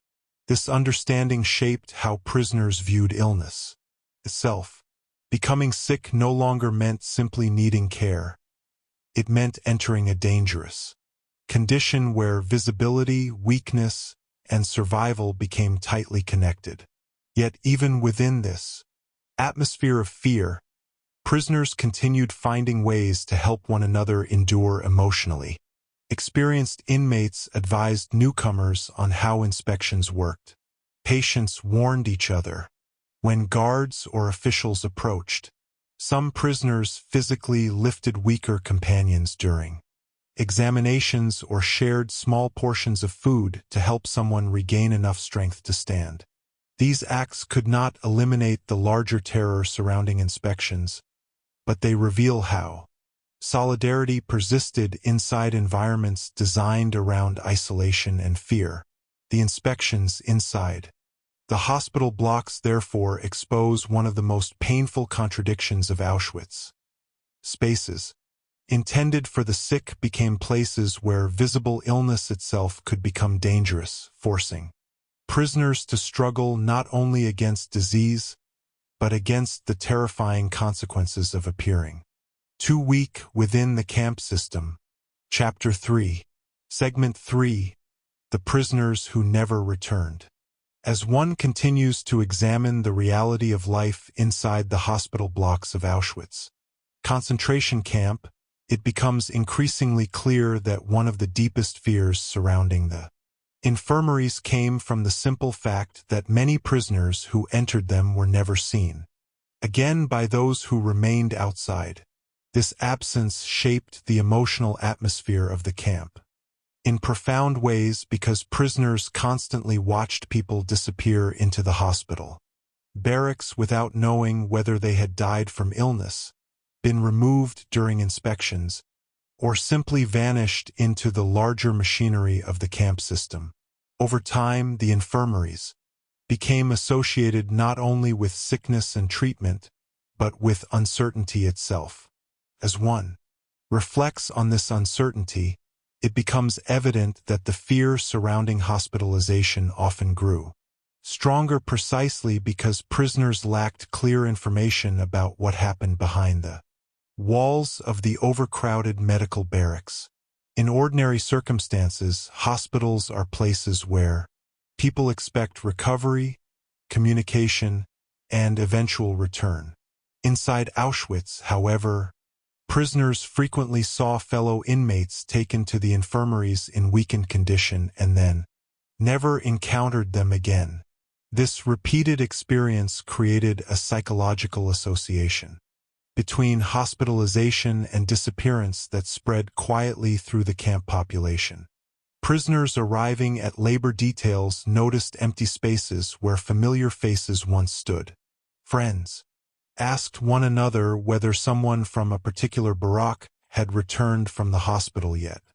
Rumors circulated constantly about who had died, who had been selected during inspections, and who might still be alive somewhere inside the infirmaries. As one considers how little reliable information prisoners possessed, it becomes clear that uncertainty itself became part of the fear surrounding the hospital blocks. The overcrowded and chaotic conditions inside the infirmaries contributed heavily to this situation. Large numbers of severely ill prisoners entered the barracks continuously during disease outbreaks, periods of extreme labor exhaustion, or harsh winter conditions. Many arrived already close to physical collapse after months of starvation and forced work. Once inside, they encountered overcrowded rooms, limited medicine, inadequate food. On the medical realities inside these blocks, it becomes evident that many prisoners simply lacked the physical strength necessary to survive prolonged illness under such circumstances. Death occurred regularly inside the infirmaries, often quietly during the night while neighboring prisoners lay awake nearby. Bodies were removed before morning, leaving empty spaces in crowded bunks that other patients quickly noticed. These repeated disappearances shaped how prisoners inside and outside the hospital blocks understood sickness itself. Illness no longer represented only physical pain. It became connected directly to the possibility of vanishing from camp life altogether. The emotional effect of this reality spread throughout Auschwitz.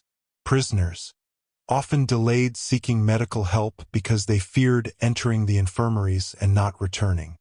Others attempted to leave the hospital blocks too early, returning to labor before fully recovering, because remaining hospitalized felt equally dangerous.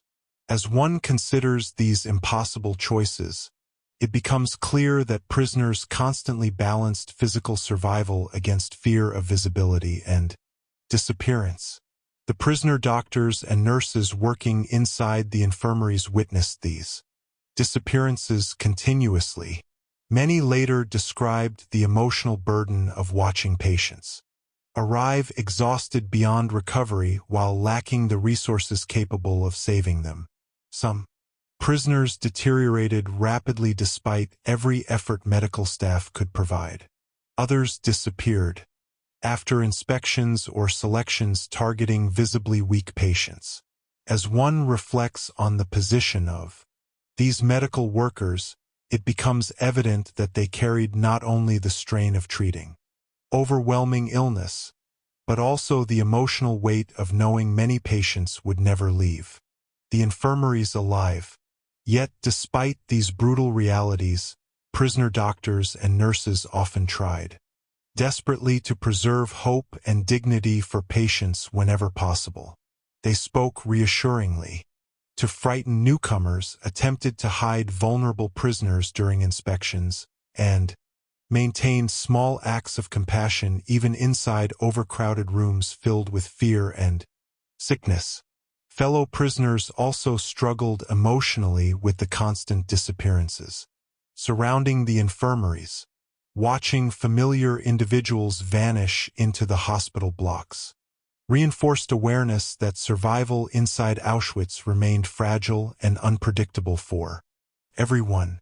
The infirmaries therefore became spaces symbolizing not only illness, but uncertainty, absence, and the terrifying possibility that one day a prisoner might simply disappear from the camp's daily life without explanation or return.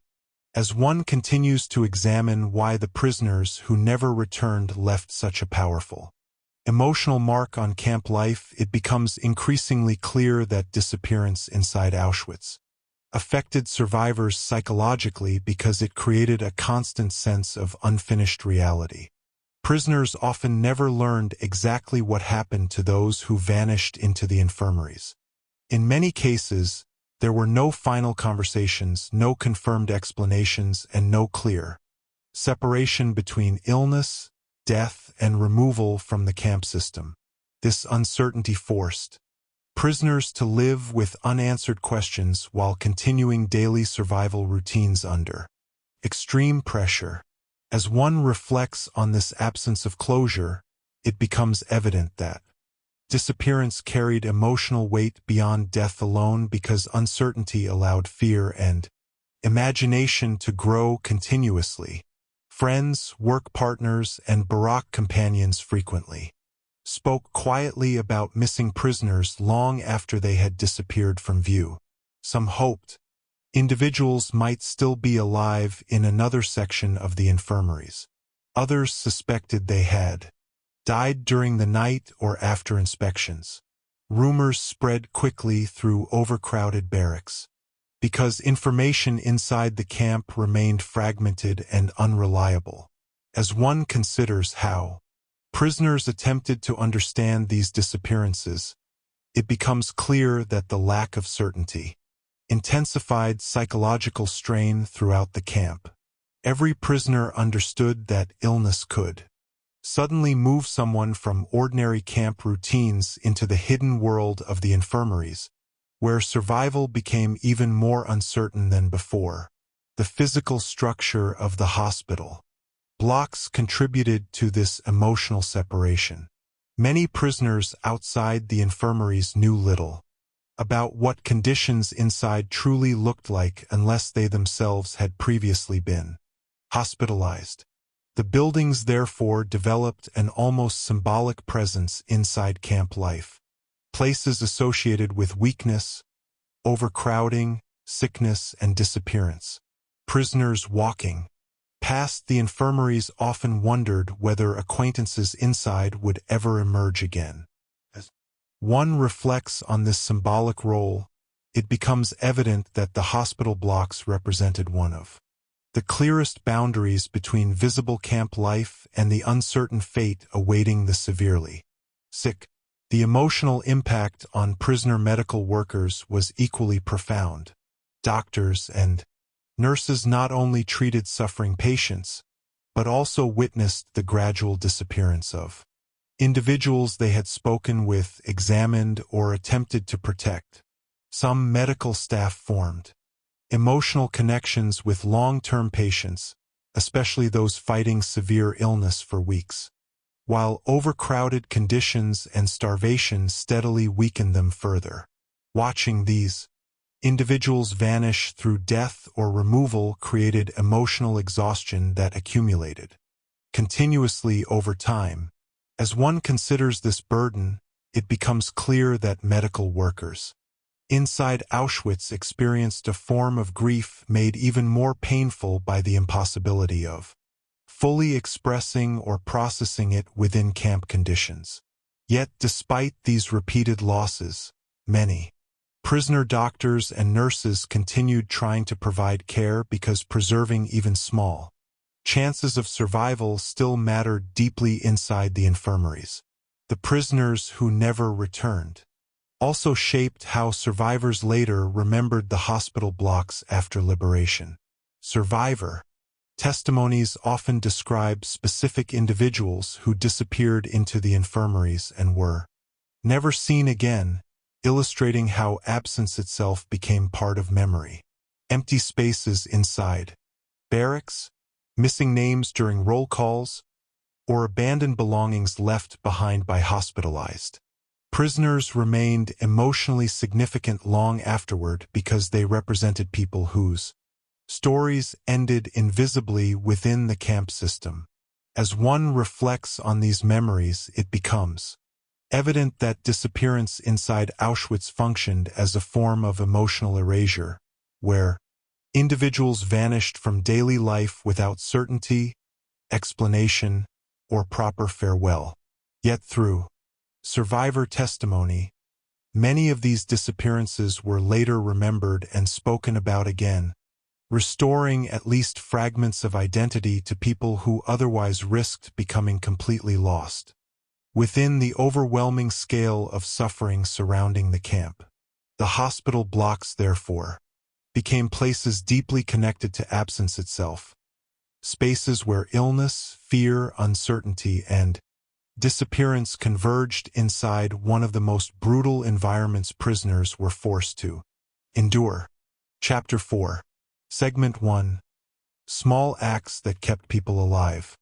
As one continues to examine life inside the hospital blocks of Auschwitz concentration camp, it becomes increasingly clear that survival inside the infirmaries often depended not only on medicine or physical strength, but on countless small acts carried out quietly between prisoners. Acts so minor in ordinary life they might seem insignificant, yet inside Auschwitz they could mean the difference between collapse and survival for another day. The hospital barracks existed within conditions dominated by overcrowding, starvation, disease, fear, and exhaustion. Medicine remained scarce, food inadequate, and proper treatment almost impossible for the overwhelming number of sick prisoners filling the infirmaries. Under such circumstances, survival frequently relied upon fragile moments of solidarity, attention, and human connection occurring between individuals who themselves possessed almost nothing. As one reflects on this reality, it becomes evident that the hospital blocks became places where even the smallest gestures acquired enormous emotional and physical importance. A prisoner too weak to stand might survive roll call, because another inmate quietly supported his body from collapsing. A feverish patient could receive a few extra spoonfuls of soup secretly shared by someone sacrificing part of an already inadequate meal. A nurse might adjust a blanket around a freezing prisoner during the night, preventing further exposure in barracks where cold entered constantly through poorly insulated walls. As one considers how fragile survival had become inside Auschwitz, it becomes clear why these seemingly minor actions carried such significance. The body inside the camp existed under constant assault from hunger, disease, labor exhaustion, and fear. Under these conditions, even small improvements, a little warmth, a brief rest, a cleaner bandage, a sip of water, emotional reassurance could matter profoundly to someone struggling to remain alive. Prisoner doctors and nurses played a central role in these acts of survival. Despite working with almost no medicine or proper equipment, many continued searching for ways to protect patients beyond formal medical treatment alone. Some hid severely weakened prisoners during inspections by moving them between bunks or placing them in less visible corners of overcrowded barracks. Others altered records or delayed reporting certain illnesses in attempts to prevent vulnerable inmates from attracting dangerous attention. As one reflects on these risks, it becomes evident that prisoner medical workers constantly balanced survival against authority, improvising forms of protection inside an environment where even acts of compassion could involve personal danger. Many nurses also provided emotional care impossible to measure through medical outcomes. Alone, sitting briefly beside terrified patients, speaking calmly during fever or delirium, or offering simple human recognition to prisoners reduced to numbers and sickness became deeply meaningful acts inside the camp system. The emotional atmosphere of the infirmaries made these moments especially important. Many prisoners entered the hospital blocks terrified, not only because of illness itself, but because hospitalization carried uncertainty, fear of disappearance, and awareness of physical decline.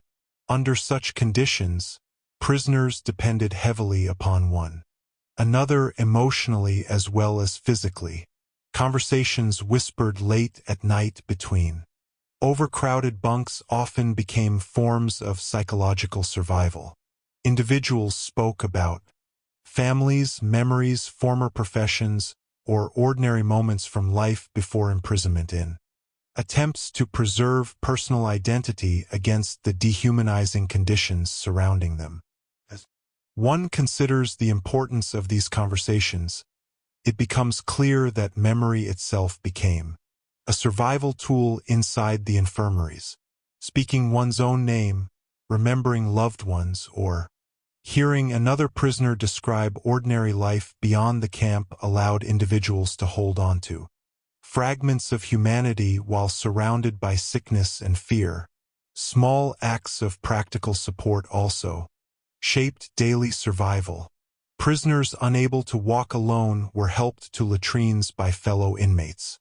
Weaker patients received assistance climbing onto bunks. During nights filled with coughing and fever, prisoners watched over one another, waking nurses when someone's condition worsened. Suddenly, as one reflects on these constant interactions, it becomes evident that survival inside the hospital blocks rarely occurred through isolated individual effort alone. The overcrowded environment forced prisoners into continuous dependence upon one another, creating networks of mutual support even inside brutal conditions. Yet these acts carried emotional complexity as well, because every prisoner offering help remained exhausted, starving, and vulnerable themselves. Sharing food meant increasing one's own hunger. Helping another prisoner stand required energy, already in short supply. Despite this, many individuals still chose repeatedly to support others in small ways whenever possible. These choices reveal something essential about life inside the infirmaries. Even in an environment designed around suffering and dehumanization, prisoners continued creating fragile forms of care, solidarity, and human connection that helped people endure conditions otherwise almost impossible to survive. As one continues to explore the small acts that kept prisoners alive inside the Auschwitz hospital blocks, it becomes increasingly clear that these actions mattered not only because they addressed immediate physical needs, but because they resisted the emotional isolation the camp system constantly produced. The infirmaries were filled with individuals experiencing fear, weakness, uncertainty, and physical decline. Many patients arrived after months of starvation and forced labor, already feeling disconnected from ordinary human life. Illness often intensified this isolation because severely weak prisoners could no longer participate fully in labor groups, camp routines, or daily social interactions. As one reflects on this emotional condition, it becomes evident that even brief moments of attention from another person could help restore a fragile sense of existence and dignity. A prisoner doctor remembering someone's name, a nurse speaking gently during treatment, or a fellow patient sharing a story from before the war could remind individuals that they remained human beings rather than merely sick bodies filling overcrowded barracks. These moments became especially important during nighttime hours when fear and despair often grew strongest. Prisoners lying awake beside coughing, feverish patients sometimes spoke quietly to calm one another's anxiety or distract themselves from thoughts of death and disappearance. As one considers these nighttime exchanges, it becomes clear that emotional survival inside the infirmaries depended heavily upon maintaining some connection to memory, identity, and human presence. The prisoner medical staff frequently carried enormous emotional responsibility within this atmosphere. Because medicine remained so limited, doctors and nurses often could not truly cure severe illness. Yet many still attempted to comfort patients psychologically by offering reassurance, listening to fears, or simply remaining beside someone during moments of intense weakness. These acts may appear small compared to the scale of suffering surrounding the hospital blocks, but under Auschwitz conditions they carried immense emotional meaning because they directly opposed the isolation and indifference prisoners experienced elsewhere inside the camp. As one reflects on this, it becomes evident that compassion itself became a form of resistance within an environment designed to reduce people to exhaustion and invisibility. Practical survival also depended heavily on information shared between prisoners. Experienced inmates warned newcomers about inspections, advised patients how to conserve energy, or explained how to avoid attracting dangerous attention during selections. Prisoners exchanged knowledge constantly about which nurses might provide extra help where slightly cleaner water could be found, or how to appear physically stronger during examinations. As one considers how essential information became under such conditions, it becomes clear that communication itself functioned as survival strategy inside the infirmaries. Without reliable official support, prisoners relied heavily upon one another's observations and advice to navigate daily dangers. Small physical gestures also carried emotional weight far beyond their immediate practical value. Sharing part of a bread ration, adjusting someone's blanket, or helping a delirious patient drink water demonstrated recognition of another person's suffering inside conditions where basic human needs were continuously ignored. These gestures reminded prisoners that even within overwhelming brutality, individuals still possessed the ability to care for one another.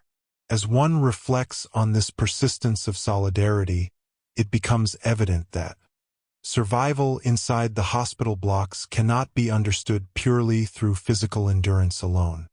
Emotional resilience, mutual support, and the preservation of small forms of humanity played equally important roles in helping prisoners continue through days and nights filled with illness and fear. Yet these acts also carried tragedy because they occurred within circumstances where so many people still died despite every effort made to help them. Prisoners offering support to others often watched those same individuals disappear through disease, exhaustion, or inspections only. Days later, the emotional pain of repeated loss remained constant throughout the infirmaries. Nevertheless, prisoners continued helping one another whenever possible because these acts represented one of the few forms of agency still available to them. The small acts that kept people alive therefore reveal something essential about life inside the Auschwitz hospital blocks. Even where medicine failed, food remained scarce, and fear surrounded every aspect of existence. Prisoners continued creating fragile systems of care through human connection itself. Chapter 4. Segment 2. Holding on to humanity.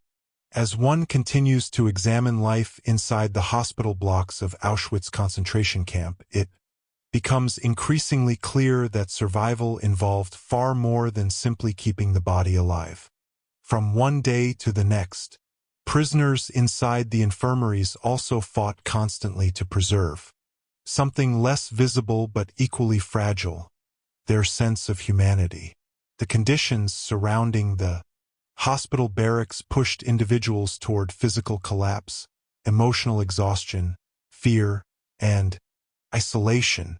Starvation weakened the body, disease spread through overcrowded rooms, and uncertainty about inspections or disappearance haunted daily existence. Yet even within these brutal circumstances, prisoners repeatedly searched for ways to preserve personal identity, emotional connection, memory, and dignity. As one reflects on this struggle, it becomes evident that holding on to humanity inside Auschwitz became a form of survival in itself. The camp system constantly reduced prisoners to categories: labor capacity, illnesses, and numbers. Inside the infirmaries especially, sick bodies filled overcrowded bunks so densely that individuality could easily disappear beneath the overwhelming scale of suffering. Patients often arrived exhausted beyond recognition, shaved, starving, feverish, and stripped of nearly every possession associated with their former lives. Under such conditions, small reminders of personal identity became deeply important. Prisoners spoke quietly about families, professions, cities, schools, or ordinary routines from before imprisonment. A former teacher might describe classrooms and students. A doctor might remember work in civilian hospitals before deportation. Parents whispered about children they had lost contact with during transports or selections. As one considers these conversations, it becomes clear that memory itself became a way of resisting dehumanization because it allowed prisoners to remind one another that they had existed as full human beings long before entering the camp. Names also carried emotional significance inside the infirmaries. The camp system relied heavily upon numbers and classifications, yet prisoners frequently continued using personal names whenever possible during private interactions. A nurse addressing a patient by name rather than number restored a small sense of recognition and individuality. Fellow inmates remembered birthdays quietly, asked about families, or repeated stories patients had shared earlier. As one reflects on these interactions, it becomes evident that preserving identity inside Auschwitz often depended upon simple acts of acknowledgement. Between prisoners themselves, emotional support played an equally important role. Many patients inside the hospital blocks experienced overwhelming fear and loneliness, particularly during severe illness or after witnessing repeated disappearances around them. Under such conditions, companionship itself became valuable.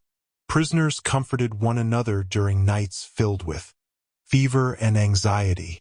Some recited poems, prayers, or songs remembered from childhood.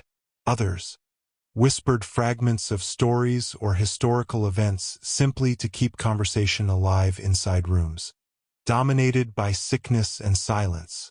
As one considers the emotional atmosphere of these exchanges, it becomes clear that communication helped prisoners preserve mental connection to a world beyond the camp, even if only briefly. Religion and spirituality also remained important for some prisoners inside the infirmaries. Quiet prayers spoken beside overcrowded bunks, shared religious memories, or moments of silent reflection offered emotional strength to individuals facing constant uncertainty. As one reflects on these acts, it becomes evident that spiritual practices often provided prisoners with frameworks of meaning and hope difficult to sustain otherwise within camp conditions. Yet humanity inside the infirmaries was preserved not only through conversation or memory, but also through physical care between prisoners. Washing another inmate too weak to move independently, cleaning wounds gently despite limited supplies, adjusting blankets, or sharing food represented acts of recognition within an environment where human suffering was constantly ignored or normalized by the camp system.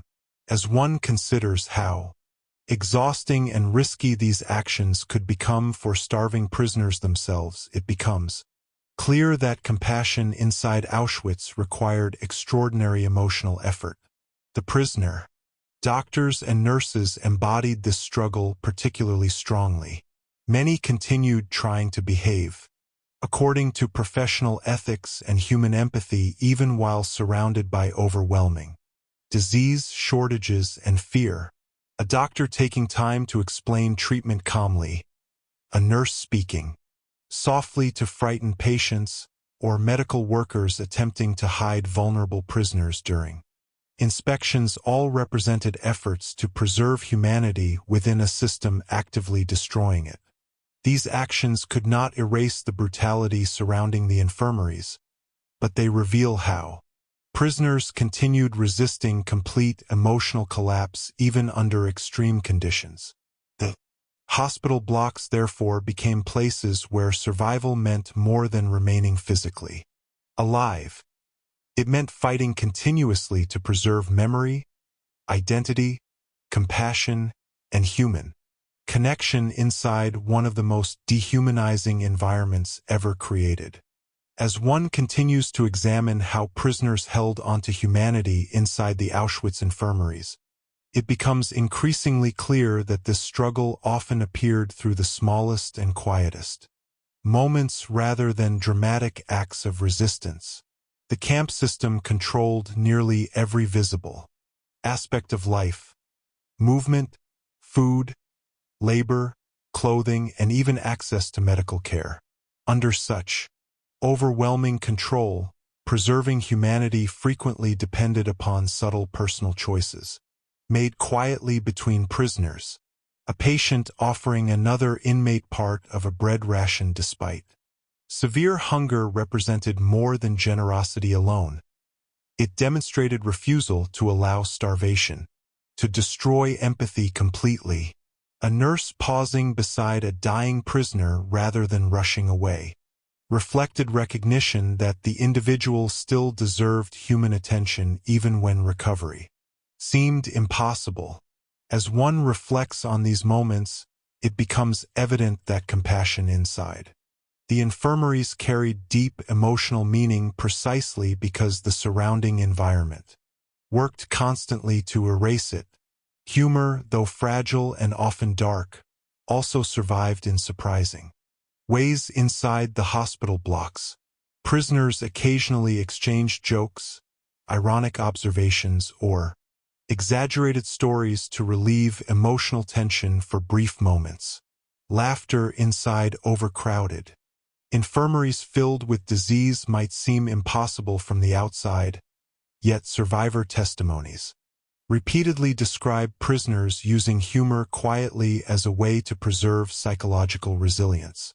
As one considers why humor mattered under such conditions, it becomes clear that laughter allowed individuals to reclaim small fragments of emotional control within lives otherwise dominated by fear and suffering. Even brief moments of shared amusement reminded prisoners they still possessed inner emotional worlds beyond illness and imprisonment. Music and language carried similar importance. Some prisoners quietly sang songs remembered from childhood, religious ceremonies, or life before the war. Others recited poetry or historical stories to patients too weak to move from their bunks. These acts connected prisoners mentally to cultures, communities, and personal histories existing outside the camp system. As one reflects on the emotional significance of these memories, it becomes evident that preserving culture and language inside Auschwitz helped prisoners maintain continuity with identities the camp sought to erase. The hospital blocks also became spaces where emotional honesty sometimes emerged, more openly than elsewhere inside the camp. Prisoners lying ill beside one another often spoke about fear, grief, family separation, or uncertainty regarding survival in ways difficult during labor details dominated by exhaustion and surveillance. These conversations created moments of emotional recognition between individuals sharing similar suffering. As one considers the importance of being understood by another person under such conditions, it becomes clear that emotional connection itself became essential for preserving humanity inside the infirmaries. The prisoner medical staff frequently supported this emotional survival through simple acts of respect and care. Doctors explained illnesses honestly when possible. Nurses comforted terrified patients during high fevers or painful treatments. Some medical workers remembered personal details about patients and asked questions about their lives beyond illness. These interactions reminded prisoners they were still individuals deserving attention and dignity despite the brutal environment surrounding them. Yet preserving humanity inside the hospital blocks also meant confronting repeated emotional loss. Prisoners formed connections with patients who later disappeared through disease, exhaustion, or inspections. Nurses cared for individuals they knew would likely not survive. Fellow inmates watched friends weaken gradually in neighboring bunks, until one morning the space beside them stood empty. As one reflects on this cycle of attachment and loss, it becomes evident that maintaining compassion under such circumstances required enormous emotional strength because caring for others also meant repeatedly experiencing grief. Nevertheless, many prisoners continued choosing empathy despite the pain attached to it. This persistence reveals something fundamental about life inside the infirmaries.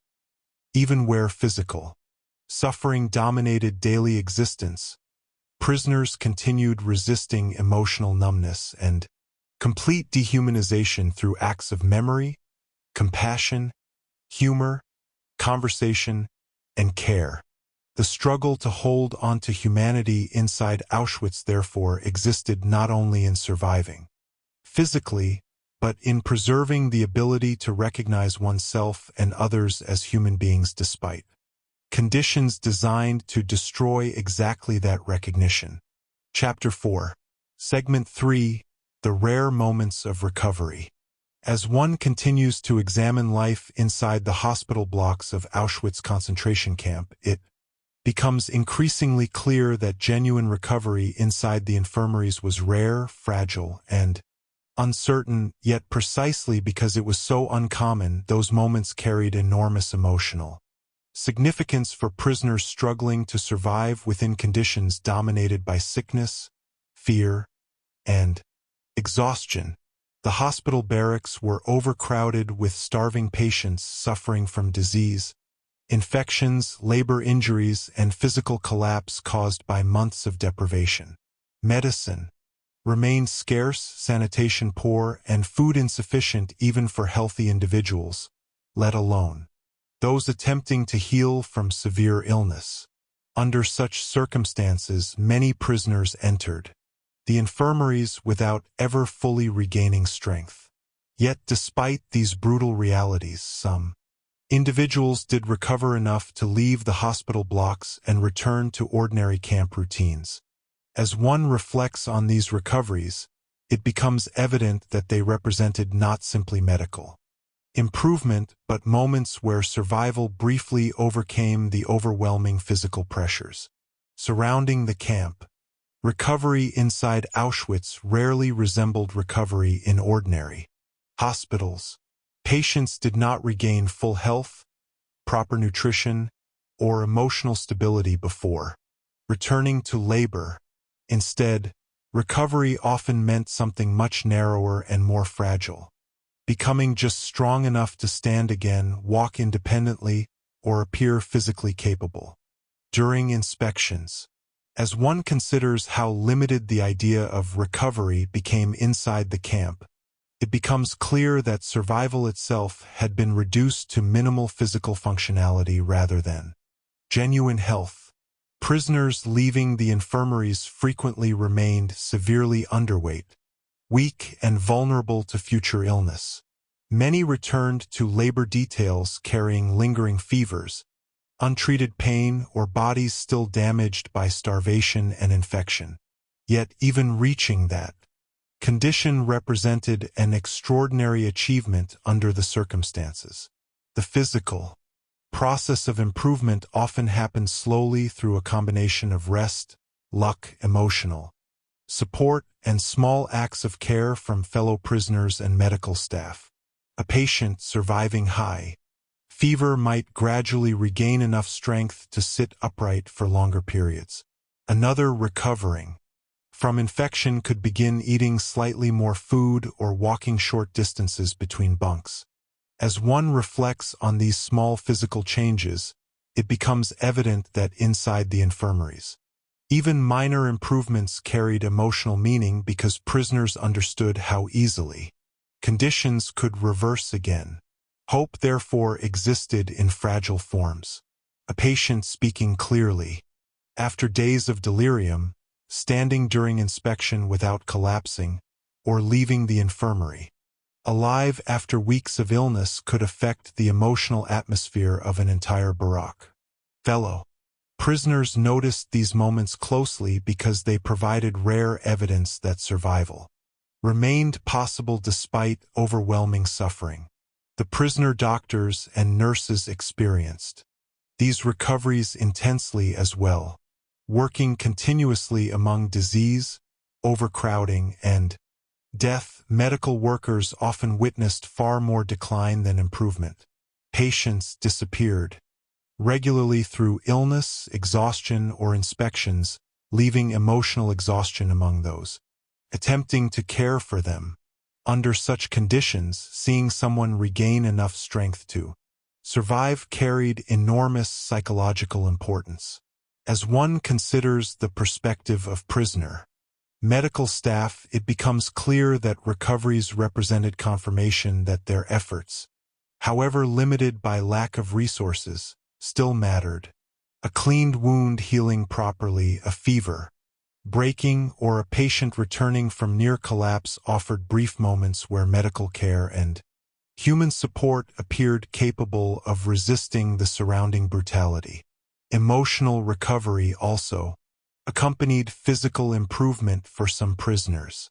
After weeks lying weak and isolated, inside overcrowded infirmaries, regaining enough strength to participate in conversation, help neighboring patients, or imagine surviving another month could restore fragments of emotional resilience previously buried beneath fear and exhaustion.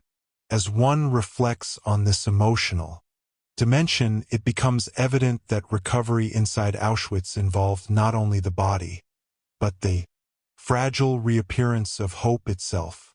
Yet this hope remained deeply uncertain because prisoners understood how quickly conditions inside the camp could destroy regained strength again.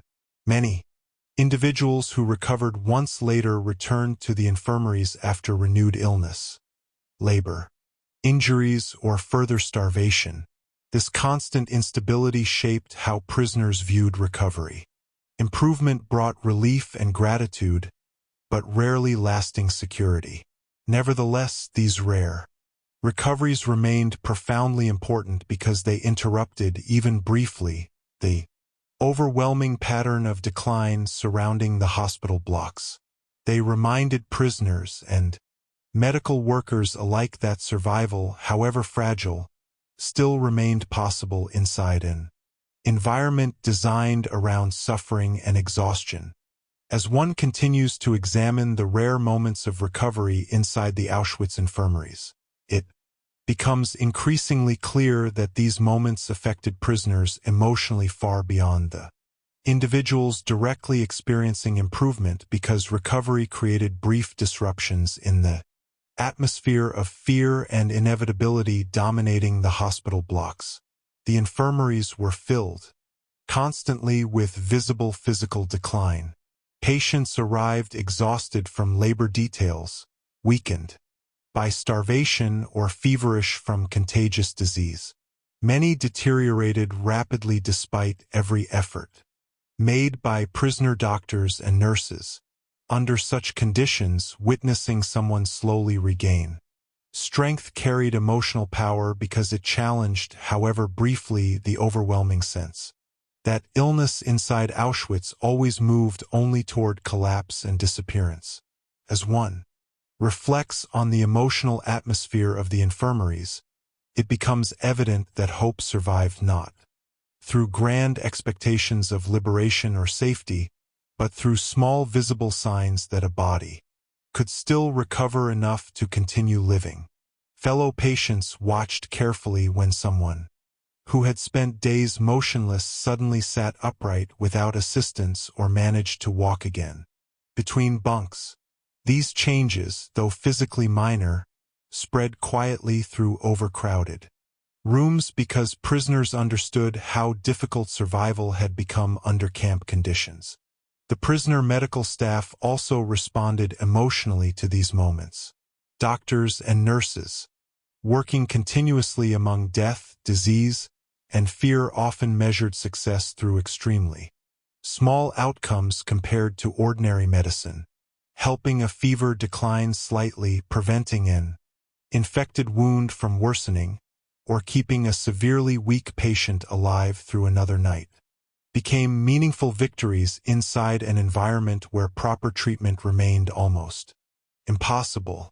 As one considers the emotional resilience required from medical workers under such conditions, it becomes clear that recoveries provided psychological strength not only for patients, but also for those struggling to care for them despite overwhelming limitations.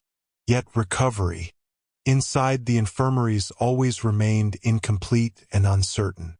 Patients leaving the hospital blocks rarely returned to full physical health. Most remained thin, weak, emotionally exhausted, and vulnerable to future illness. Returning to labor often meant re-entering the same brutal conditions that had originally caused physical collapse.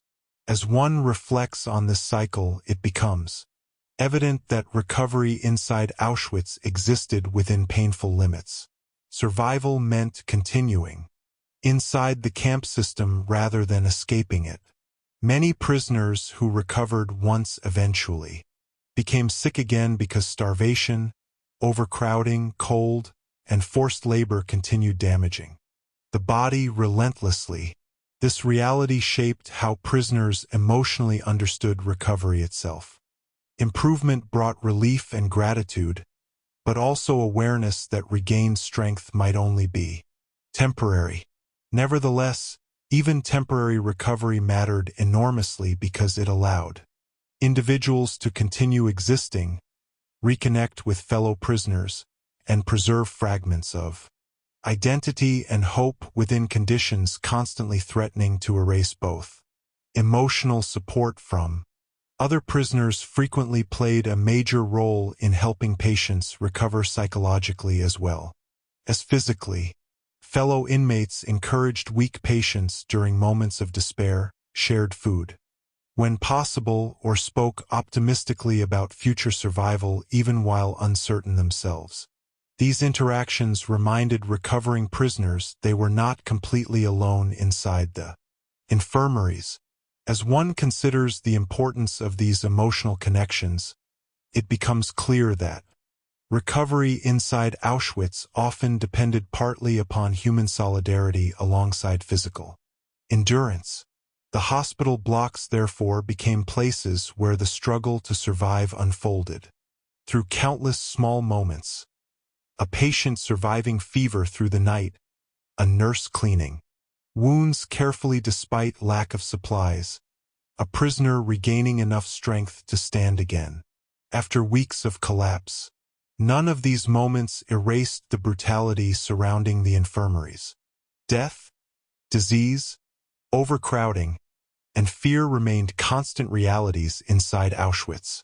Yet the rare recoveries still carried profound significance because they revealed how human beings continued fighting to preserve life even within an environment where survival itself had become fragile and uncertain. Chapter 5. Segment 1. A place called a hospital.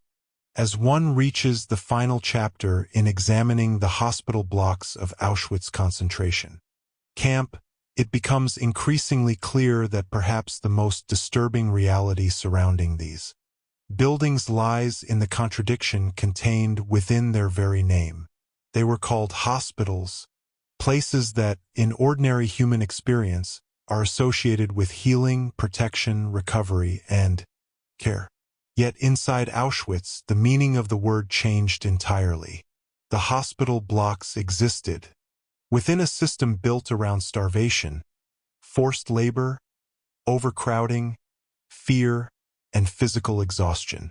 Under such conditions, the idea of a hospital could never fully resemble what prisoners had once known before imprisonment. As one reflects on this contradiction, it becomes evident that the infirmaries revealed something essential about the camp itself. Even spaces associated with treatment became shaped and distorted by the larger environment surrounding them. The hospital blocks were not isolated sanctuaries standing outside the brutality of Auschwitz. They remained fully embedded within the camp system, influenced by the same shortages, dangers, and pressures, affecting every other part of camp life.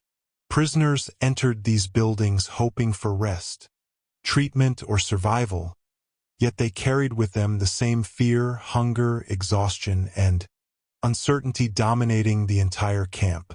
The overcrowded barracks filled with coughing patients, infected wounds, fever, and starvation reflected not the failure of individual doctors or nurses, but the overwhelming reality that the camp itself continuously produced illness faster than any infirmary could treat it.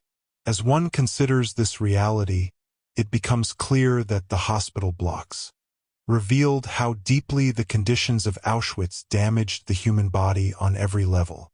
Disease spread because prisoners were overcrowded, underfed, and physically exhausted. Injuries worsened because labor continued without adequate recovery. Fevers became deadly because starvation weakened immune systems. The infirmaries therefore exposed the physical consequences of camp life in concentrated form. Every bunk filled with sick prisoners reflected months of labor, hunger, exposure, and fear accumulated inside the body. The contradiction became even sharper through the experiences of prisoner doctors and nurses working inside the hospital blocks. Many had once practiced medicine under ordinary circumstances where hospitals functioned with equipment, sanitation, nutrition, and professional stability. Inside Auschwitz, however, they attempted to provide care with almost no medicine, inadequate supplies, overcrowded rooms, and constant danger surrounding both patients and staff. As one reflects on the emotional burden carried by these medical workers, it becomes evident that the infirmaries revealed how ordinary professional roles themselves became transformed under camp conditions. Doctors could not fully heal. Nurses could not guarantee safety. Recovery remained fragile and uncertain. Yet, despite these impossible limitations, many prisoner medical workers still continued, trying to preserve fragments of compassion and dignity inside an environment where both were constantly threatened. The hospital blocks therefore also revealed the persistence of humanity. Under extreme conditions, small acts of care, cleaning wounds gently, sharing food, comforting frightened patients, helping weak prisoners stand during inspections, became deeply meaningful, precisely because the surrounding system offered so little protection. As one considers these acts, it becomes clear that the infirmaries exposed two realities existing simultaneously inside Auschwitz: the brutal destruction of human health and the stubborn survival of human compassion despite that destruction. Fear shaped every aspect of life inside the hospital blocks as, well, prisoners feared illness because sickness could make weakness visible. They feared inspections because visible weakness carried danger. They feared entering the infirmaries because many prisoners disappeared after hospitalization and never returned. Yet they also feared remaining outside while seriously ill because forced labor and untreated disease could quickly become fatal. As one reflects on these contradictions, it becomes evident that the hospital blocks symbolized the impossible choices prisoners faced constantly inside Auschwitz. Seeking treatment offered no certainty of safety, while avoiding treatment often meant continued physical decline. Even recovery remained uncertain because prisoners returning from the infirmaries re-entered the same brutal conditions that had originally weakened them.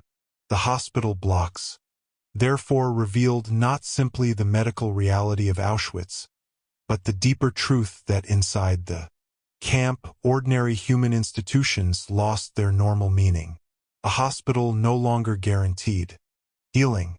Illness no longer led naturally toward care. Weakness became dangerous rather than protected. Yet even inside this distorted reality, prisoners continued trying to preserve fragments of humanity through memory, solidarity, and care for one another.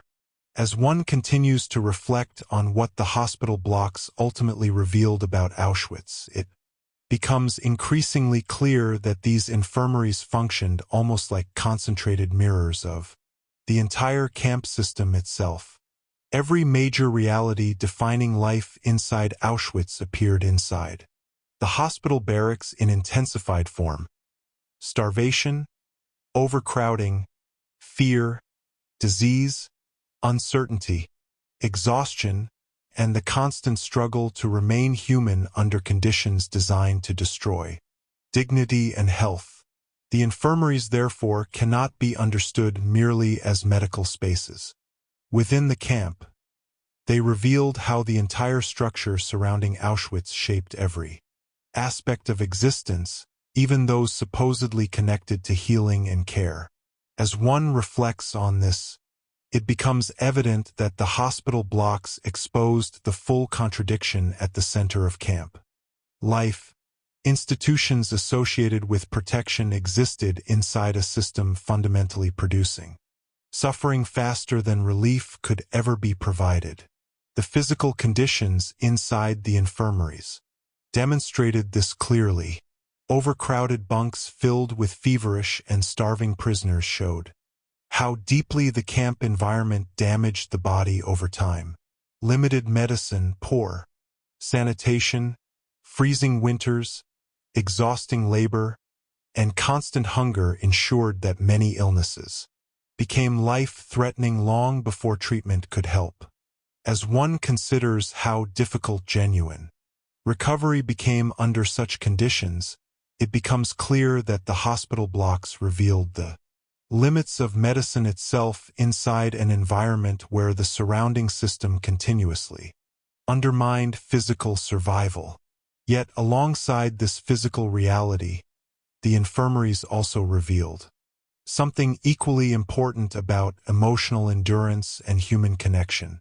Prisoners continued caring for one another despite having almost nothing themselves. Doctors and nurses attempted to preserve professional ethics and compassion even while exhausted and starving. Patients shared food, memories, blankets, advice, and emotional support inside rooms dominated by fear and sickness.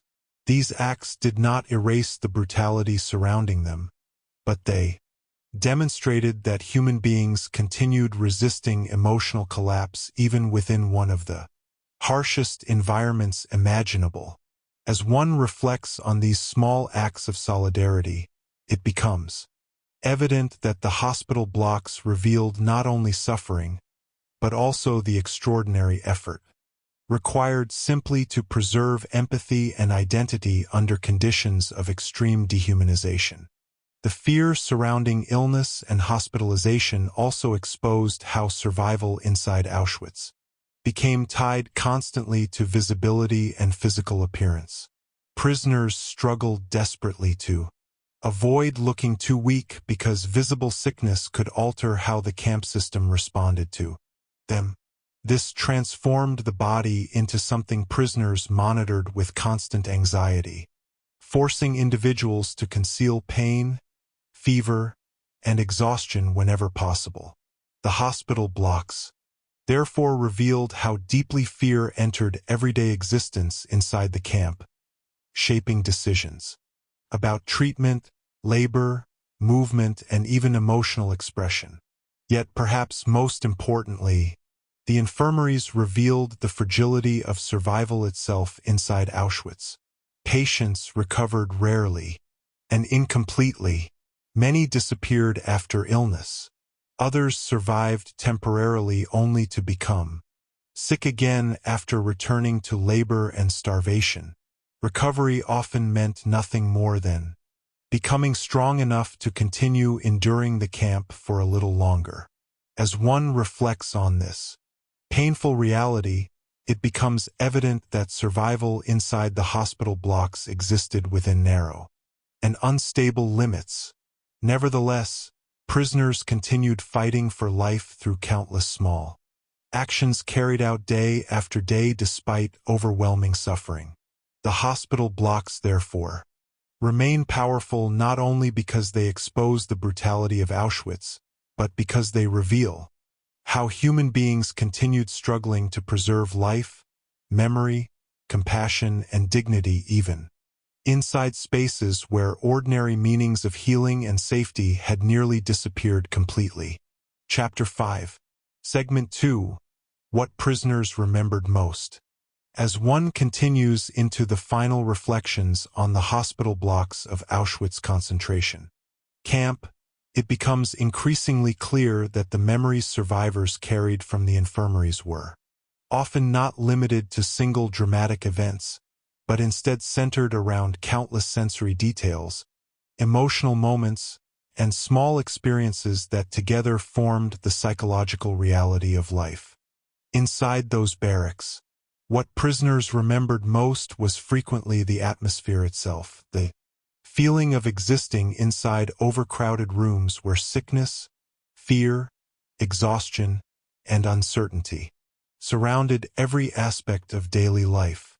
As one reflects on survivor testimonies describing the infirmaries, it becomes evident that memory inside such extreme conditions often attached itself to ordinary details intensified by suffering. The sound of coughing throughout the night, the smell of infected wounds and damp clothing, the sight of weak prisoners lying motionless on wooden bunks, or the feeling of hunger continuing even while supposedly receiving medical care. These details remained deeply embedded in memory because they represented the physical reality prisoners experienced hour after hour inside the hospital blocks. Many survivors later described how overwhelming the overcrowding felt upon entering the infirmaries. Rows of bunks packed tightly together with feverish, starving, and injured prisoners created an environment where physical suffering became impossible to avoid witnessing. Patients saw disease progressing around them constantly. They watched neighboring prisoners weaken, disappear, or struggle through nights filled with fever and exhaustion. As one considers the emotional impact of living within such conditions, it becomes clear that survivors often remembered not isolated incidents, but the continuous atmosphere of fragility surrounding life inside the infirmaries. The sounds inside the barracks appeared repeatedly in testimony as well. Persistent coughing echoed through the rooms day and night. Delirious prisoners cried out in fever. Whispered conversations spread through darkness as patients exchanged fears, rumors, or memories from life before imprisonment. Footsteps of nurses moving between bunks late at night remained emotionally significant for many survivors because those sounds represented small signs that someone was still trying to care for the sick despite impossible conditions. As one reflects on these memories, it becomes evident that sound itself became part of how prisoners psychologically understood the infirmaries. Fear also remained central within survivors' memories.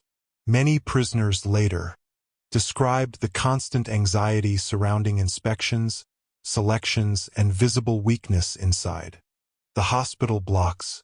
The memory of trying to appear stronger than one truly felt, forcing oneself to stand during examinations despite fever or collapse, stayed deeply connected to how survivors remembered hospitalization inside Auschwitz. As one considers why these moments remain so emotionally powerful, it becomes clear that the infirmaries forced prisoners into continuous awareness of their own physical vulnerability. Illness did not bring safety or certainty. Instead, it often intensified fear because visible weakness could carry dangerous consequences. Yet, alongside these memories of suffering and fear, survivors also repeatedly remembered acts of kindness with extraordinary clarity. A nurse adjusting blankets around freezing patients, a doctor speaking gently during treatment, or another prisoner sharing part of a bread ration remained emotionally unforgettable because such acts contrasted so sharply with the brutality surrounding them.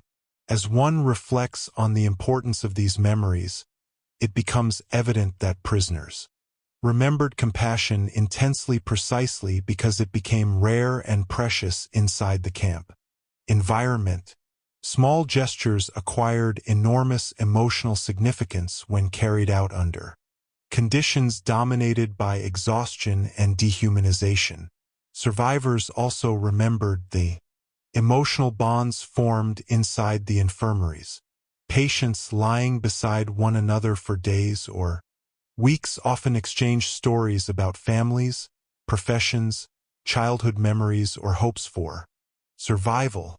Some friendships formed quickly inside overcrowded rooms where individuals depended heavily upon one another emotionally and physically. As one considers the importance of these relationships, it becomes clear that memory inside the hospital blocks remained tied not only to suffering itself, but also to the fragile human connections helping prisoners endure that suffering. The people who disappeared from the infirmaries without returning also remained central within survivors' memories. Empty bunks, missing faces, or unfinished conversations lingered emotionally long after liberation because they represented individuals whose stories ended invisibly inside the camp system. As one reflects on this absence, it becomes evident that memory inside the infirmaries often revolved as much around who was no longer present as around what physically occurred there. The hospital blocks, therefore, remained unforgettable to survivors, not because they functioned as ordinary hospitals, but because they concentrated nearly every emotional and physical contradiction of Auschwitz into one overcrowded and fragile environment. As one continues to examine what prisoners remembered most about the Auschwitz infirmaries, it becomes increasingly clear that memory itself often reflected the emotional complexity of surviving inside spaces where suffering and humanity existed side by side continuously. Survivors rarely described the hospital blocks in purely one-dimensional terms. The infirmaries remained terrifying places associated with illness, disappearance, weakness, and fear, yet they also contained moments of solidarity, care, and emotional recognition that became deeply meaningful, precisely because they occurred within such brutal conditions. As one reflects on this complexity, it becomes evident that prisoners remembered the hospital blocks not only as places of suffering, but also as places where the struggle to remain human became especially visible. Many survivors later spoke about the emotional importance of being treated as a person rather than merely as a prisoner number while inside the infirmaries. A doctor remembering someone's name, a nurse asking about pain gently, or another patient listening during moments of fear could remain unforgettable decades later because such interactions restored fragments of dignity within an environment built around dehumanization. As one considers why these memories lasted so strongly, it becomes clear that emotional recognition carried enormous psychological importance. Inside Auschwitz, prisoners constantly faced conditions reducing individuality through hunger, labor, disease, and fear. Under such circumstances, even brief moments of compassion became emotionally permanent because they affirmed personal existence against a system attempting to erase it. Survivors also frequently remembered sensory experiences with extraordinary precision.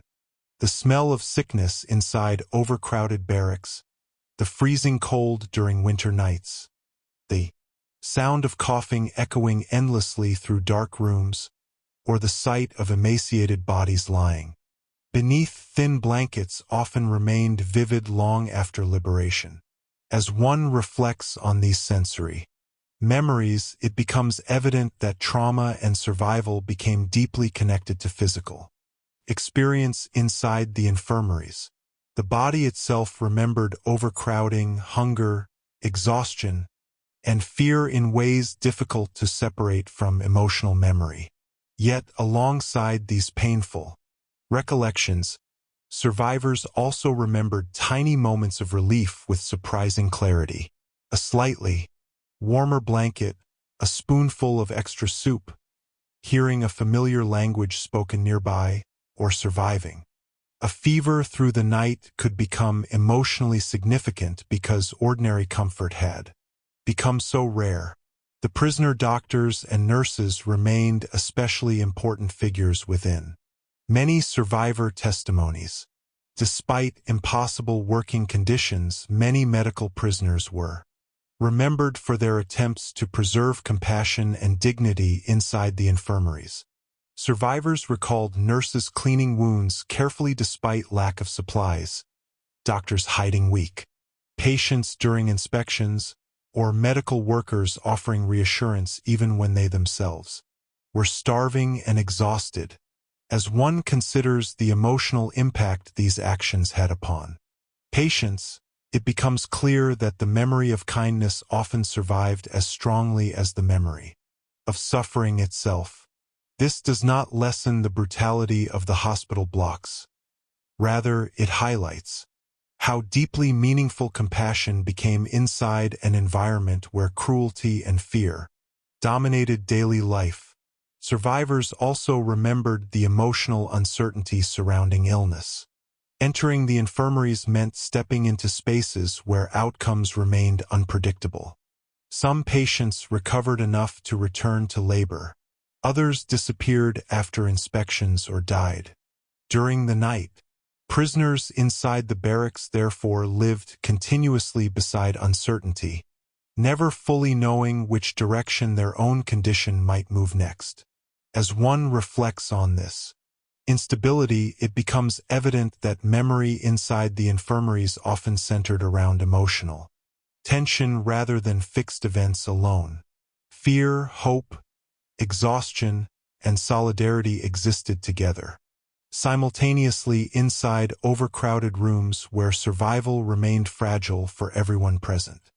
Ultimately, what prisoners remembered most about the hospital blocks was not a single image or event, but the overwhelming experience of existing within spaces where the human body and spirit were pushed to their limits while individuals still struggled to preserve fragments of care, dignity, and connection.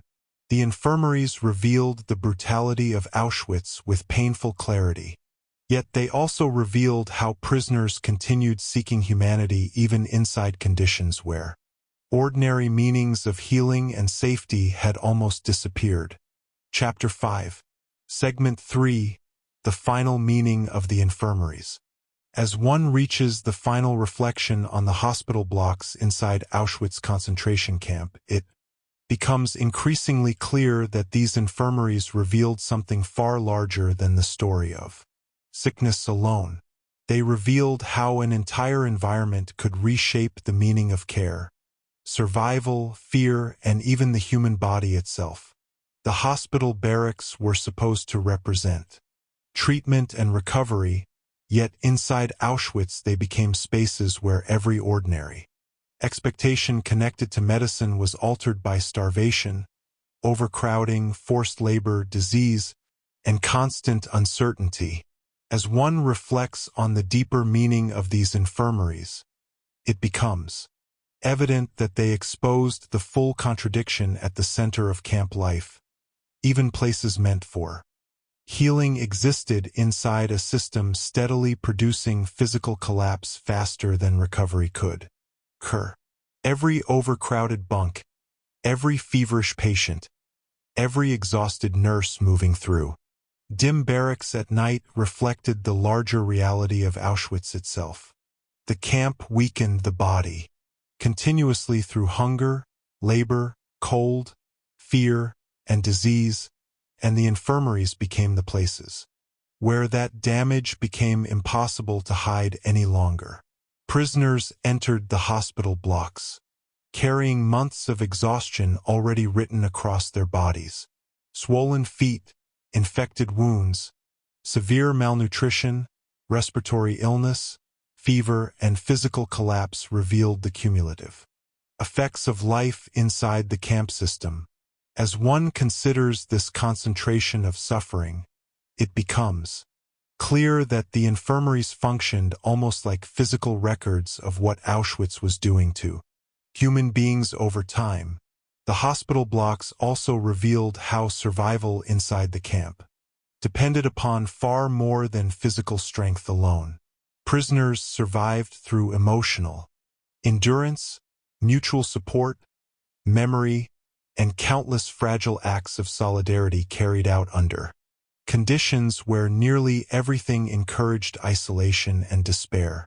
A shared piece of bread, whispered conversation during the night, a nurse cleaning wounds gently despite lack of supplies, or prisoners helping weaker patients stand during inspections all revealed how human connection continued surviving even inside spaces dominated by fear and exhaustion.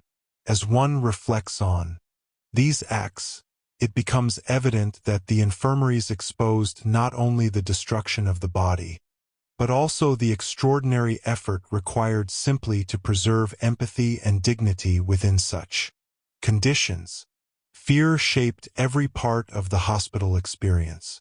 Prisoners feared becoming visibly weak because weakness carried danger. They feared inspections, selections, disease outbreaks, and disappearance into overcrowded infirmaries from which many never returned. Yet they also feared remaining outside while severely ill because untreated sickness combined with forced labor could quickly become fatal. This contradiction forced prisoners into impossible decisions. Constantly, where neither treatment nor avoidance of treatment offered real safety. As one reflects on these realities, it becomes clear that the infirmaries symbolized the larger instability of survival. Inside Auschwitz itself, there were no secure spaces completely separated from danger. Even recovery remained fragile because prisoners leaving the hospital blocks often returned directly to the same conditions that had caused their illness originally.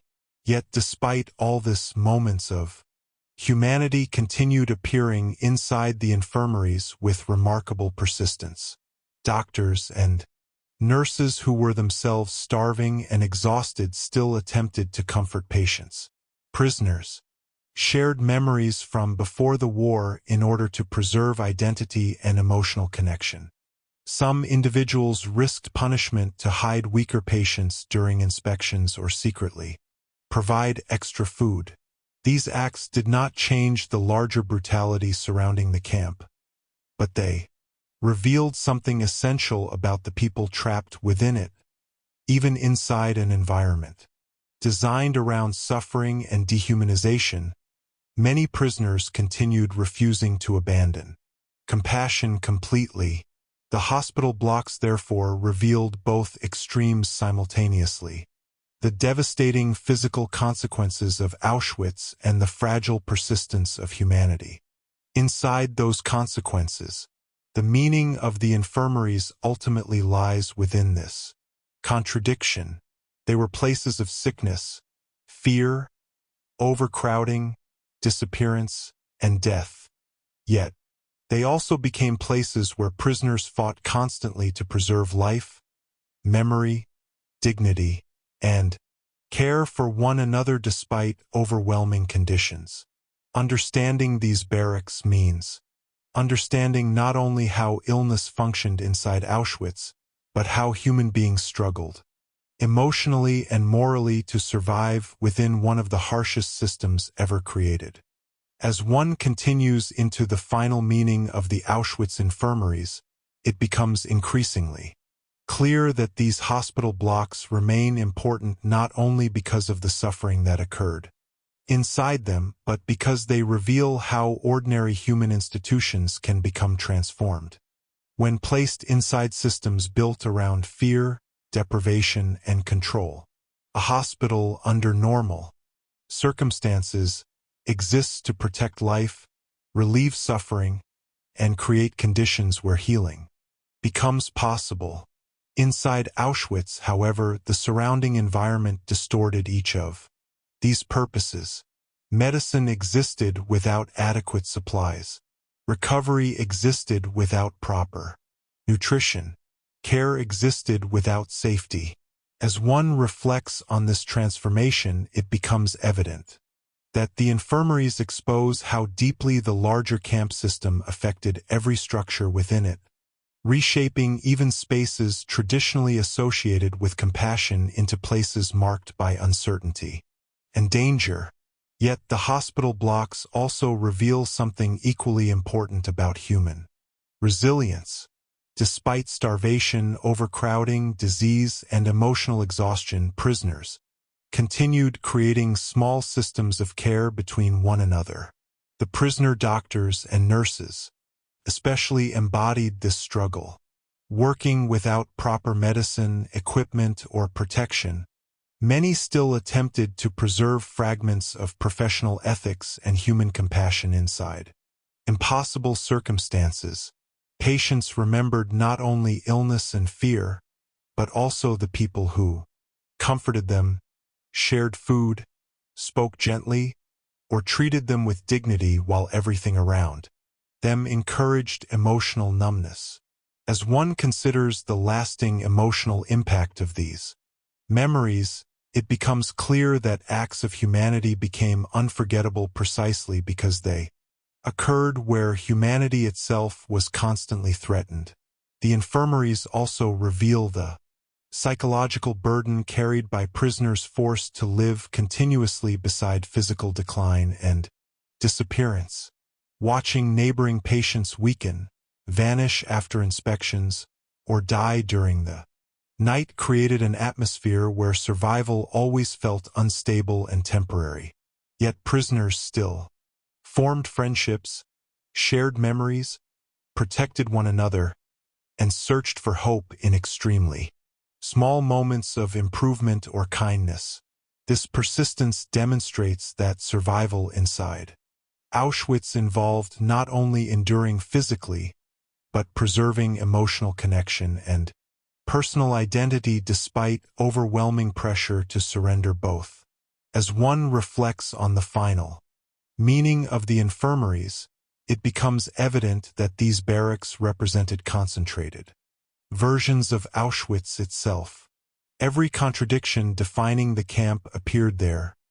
Fear beside compassion, sickness beside care, disappearance beside memory, exhaustion beside emotional endurance.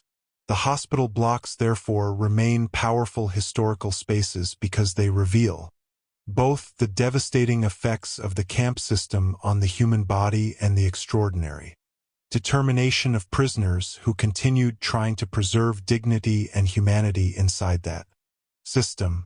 Inside the hospital blocks of Auschwitz concentration camp, prisoners entered places that carried the name of healing, yet existed inside a world built around starvation, exhaustion, fear, and uncertainty. The infirmaries revealed not only how deeply the camp damaged the human body, but also how fragile survival became when illness itself could turn dangerous. Behind the overcrowded bunks, whispered conversations, fever-filled nights, and constant fear of inspections, there were prisoners trying to hold on to something the camp system continuously attacked: their humanity. Doctors with almost no medicine still tried to save lives. Nurses comforted terrified patients despite exhaustion. Prisoners shared food, memories, warmth, and hope even while struggling to survive themselves. The hospital blocks became places where the full contradiction of Auschwitz could be seen most clearly. They were spaces filled with sickness and disappearance, but also spaces where compassion survived in the smallest possible forms. And for many survivors, those small acts of kindness remained unforgettable long after liberation, because inside conditions designed to erase dignity, even the simplest human gesture carried enormous meaning.